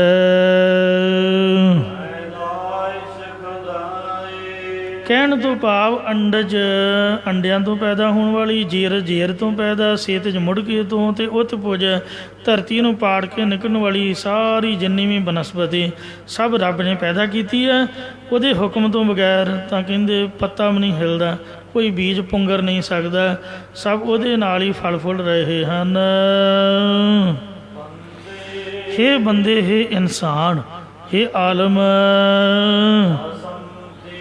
ਨੇਤਰਾਂ ਦੇ ਨਾਲ ਇਹਨਾਂ ਨੂੰ ਤੂੰ ਵੇਖਣਾ ਕਰ, ਅੱਖਾਂ ਖੋਲ੍ਹ ਕੇ ਚੰਗੀ ਤਰ੍ਹਾਂ ਵੇਖ। ਇਹ ਸਭ ਫਨਾ ਨਾਸ਼ ਹੋ ਜਾਣ ਵਾਲਾ ਹੈ, ਕਿਉਂਕਿ ਆਲਮ ਉੱਥੋਂ ਆਇਆ ਹੈ, ਅਟਕ ਤੋਂ। ਅਟਕ ਹੈ ਪਾਕਿਸਤਾਨ ਵਿੱਚ, ਉੱਥੇ ਫਾਰਸੀ ਉਰਦੂ ਚੱਲਦਾ। ਇਹ ਸ਼ਬਦ ਦੇ ਵਿੱਚ ਵੀ ਫਾਰਸੀ ਆਦਿਕ ਦੇ ਅੱਖਰ ਮਹਾਰਾਜ ਨੇ ਵਰਤੇ ਨੇ। ਗੁਰੂ 'ਚ ਇਹ ਗੁਣ ਸੀਗਾ ਵੀ ਜਿਹੜੇ ਇਲਾਕੇ ਦਾ ਬੰਦਾ ਏ ਉਹਦੀ ਆਪ ਦੀ ਬੋਲੀ ਵਿੱਚ ਹੀ ਉਹਨੂੰ ਬੋਲ ਕੇ ਉਪਦੇਸ਼ ਬਖਸ਼ਦੇ। ਸਾਰੀਆਂ ਬੋਲੀਆਂ ਮਹਾਰਾਜ ਦੇ ਵਿੱਚੋਂ ਮਿਲਦੀਆਂ ਨੇ।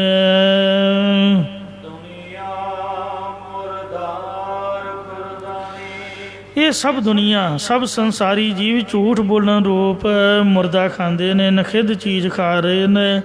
ਕੂੜ ਬੋਲ ਮੁਰਦਾਰ ਖਾਏ।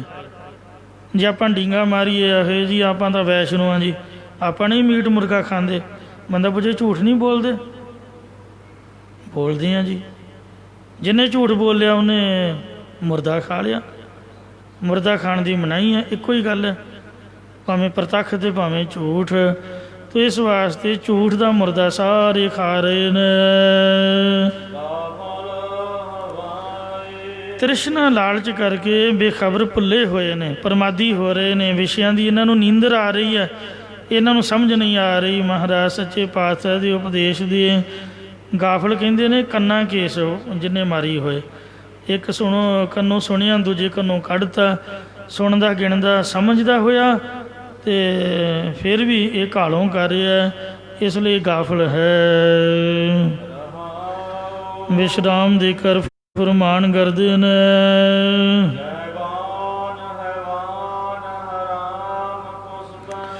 ਸ੍ਰਿਸ਼ਟੀ ਦੇ ਜੀਵ ਗੁਪਤ ਰਹਿਣ ਵਾਲੇ ਭੂਤਨੇ ਨੇ। ਹੈਵਾਨ, ਪਸ਼ੂਆਂ, ਤਾਕਤਵਰ ਜਾਨਵਰਾਂ ਦੀ ਤਰ੍ਹਾਂ ਹੋ ਰਹੇ ਨੇ। ਜਿਵੇਂ ਡੰਗਰ ਦਾ ਕੰਮ ਹੈ ਮਾੜੇ ਨੂੰ ਢੁੱਡ ਮਾਰ ਕੇ ਡਰਾ ਦੇਣਾ, ਇਉਂ ਤਗੜਾ ਮਾੜੇ 'ਤੇ ਭਾਰੂ ਹੋ ਰਿਹਾ ਹੈ, ਦਬਕੇ ਮਾਰ ਰਿਹਾ ਹੈ, ਜ਼ਬਰਦਸਤੀ ਕਰ ਰਿਹਾ ਹੈ। ਅਤੇ ਭੂਤਾਂ ਦੀ ਤਰ੍ਹਾਂ ਗੁਪਤ ਰਹਿ ਕੇ ਜੀਵਾਂ ਨੂੰ ਲੁੱਟ ਰਹੇ ਨੇ। ਅੰਦਰੋਂ ਅੰਦਰ ਨਿੰਦਿਆ ਚੁਗਲੀ ਕਰਕੇ ਕੰਮ ਵਿਗਾੜ ਦਿੰਦੇ ਨੇ ਅਤੇ ਹਰਾਮ ਗੁਨਾਹ ਕਰਦੇ ਨਖਿੱਧ ਵਸਤੂਆਂ ਨੂੰ ਖੋਹ ਖੋਹ ਕੇ ਖਾ ਰਹੇ ਨੇ, ਬੇਪਤੀ ਕਰ ਰਹੇ, ਜ਼ਬਰਦਸਤੀ ਕਰ ਰਹੇ ਨੇ। ਅਤੇ ਕੁਸ਼ਤਨੀ ਇਸ ਤਰ੍ਹਾਂ ਇਹ ਖੋਹ ਖੋਹ ਕੇ ਜੀਵਾਂ ਨੂੰ ਮਾਰ ਰਹੇ ਨੇ। ਪ੍ਰਤੱਖ ਵੀ ਅੰਦਰ ਖਾਤੇ, ਜੀਵਨ ਵੀ ਖਤਮ ਕਰ ਰਹੇ ਨੇ। ਝੂਠ ਬੋਲਣ ਨੂੰ ਮਰੇ ਹੋਏ ਜੀਵਾਂ ਦੇ ਮਾਸ ਨੂੰ ਖਾਣ ਵਾਲੇ ਹੋ ਰਹੇ ਹਨ। ਹਰੇਕ ਦੁਕਾਨ 'ਤੇ, ਹਰੇਕ ਘਰ ਦੇ ਵਿੱਚ ਇਹ ਸਮਝ ਲਓ ਵੀ ਮਾਸ ਰਿੱਝ ਰਿਹਾ ਅਤੇ ਸਾਰੇ ਖਾ ਰਹੇ ਨੇ। ਕੋਈ ਸੱਚ ਨਹੀਂ ਬੋਲਦਾ, ਬੇਵਜ੍ਹਾ ਹੀ ਝੂਠ ਬੋਲਦੇ ਨੇ।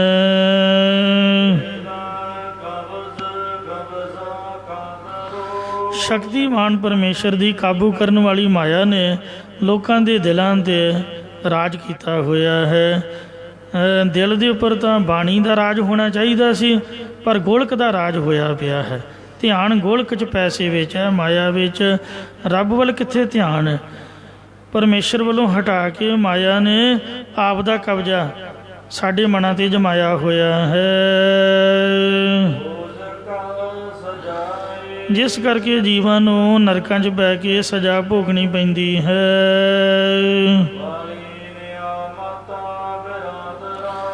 ਨਿਆਮਤ ਬਖਸ਼ਿਸ਼ਾਂ, ਪਦਾਰਥ ਦੇਣ ਵਾਲਾ ਪਾਲਣਾ ਕਰਨ ਵਾਲਾ ਬਲੀ ਮਾਲਕ ਪਿਤਾ ਬਿਰਾਦਰ ਭਰਾ ਤੇ ਅੱਗੇ ਦਰਬਾਰ ਮਿਲਕ ਖਾਨਾਏ ਦਰਬਾਰ ਕਚਹਿਰੀਆਂ ਮਿਲਕ ਜਾਗੀਰਦਾਰਾਂ ਖਾਨਾਏ ਘਰ ਜਾਂ ਇਸਤਰੀਆਂ ਆਦਿਕ ਜੋ ਵੀ ਹਨ।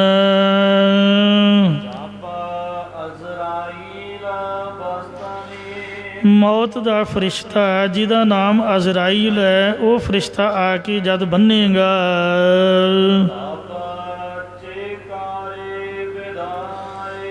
ਤਦੋਂ ਇਹ ਪਰਿਵਾਰ ਵਾਲੇ ਸੰਬੰਧੀ ਪਦਾਰਥ ਆਦਿ ਤੇਰੇ ਕੀ ਕੰਮ ਆਉਣਗੇ ਗੁਰਮੁਖਾ। ਚੇਦ ਅਰਥ ਹੈ ਕਿ ਇਹ ਸਾਨੂੰ ਵਿਦਾਈ ਦੱਸਣਾ ਕਰ, ਜਾਂ ਤੇਰੀ ਬੜਬੜਾਹਟ ਕਿਸ ਕੰਮ ਹੈ, ਭਾਵ ਕਿਸੇ ਕੰਮ ਨਹੀਂ ਆਵੇਗੀ।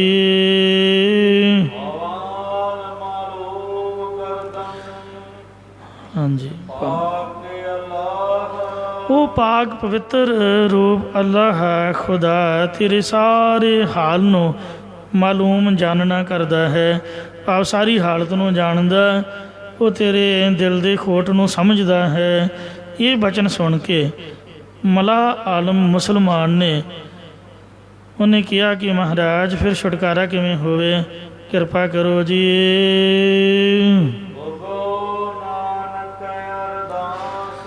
ਤਾਂ ਸਤਿਗੁਰੂ ਅਰਜਨ ਦੇਵ ਮਹਾਰਾਜ ਕਹਿੰਦੇ ਗੁਰੂ ਨਾਨਕ ਸਾਹਿਬ ਦੇ ਚਰਨਾਂ 'ਚ ਅਰਦਾਸ ਕਰ, ਹੇ ਭਾਈ ਗੁਰਮੁਖ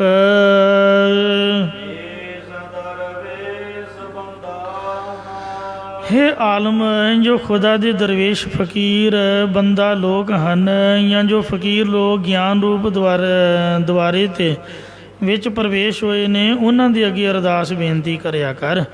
ਸੰਤਾਂ ਦੀ ਸੰਗਤ ਕਰ।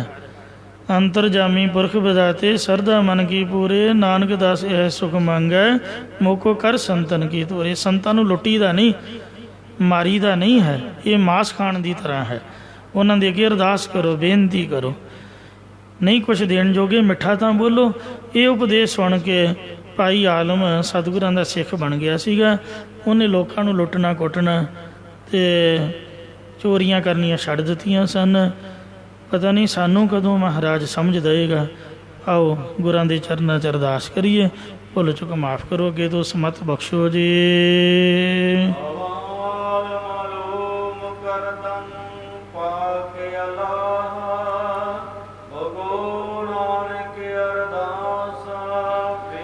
ਦਰਵੇਸ਼ ਬੰਦਾ ਵਾਹਿਗੁਰੂ ਜੀ ਕਾ ਖਾਲਸਾ ਵਾਹਿਗੁਰੂ ਜੀ ਕੀ ਫਤਿਹ। ਰਾਮਕਲੀ ਮਹੱਲਾ ਤੀਜਾ। ਆਨੰਦ ਏਕ ਓੰਕਾਰ ਸਤਿਗੁਰੂ ਪ੍ਰਸਾਦ।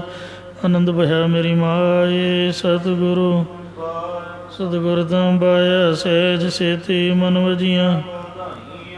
ਰਾਗ ਰਤਨ ਪਰਵਾਰ ਭਰੀਆਂ ਸਬਦ ਗਾਵਣ ਆਈਆਂ ਸਬਦੋ ਗਾਵੋ। ਕਹੇ ਨਾਨਕ ਆਨੰਦ ਹੋਆ ਸਤਿਗੁਰੂ ਮੈਂ ਪਾਇਆ। ਏ ਮਨ ਮੇਰੇ ਹਰ ਮਨ ਮੇਰੇ ਦੁਖ ਸਭੇ ਸਾਰਨਾ। ਅੱਗੇ ਕਰ ਤੇਰਾ ਕਾਜ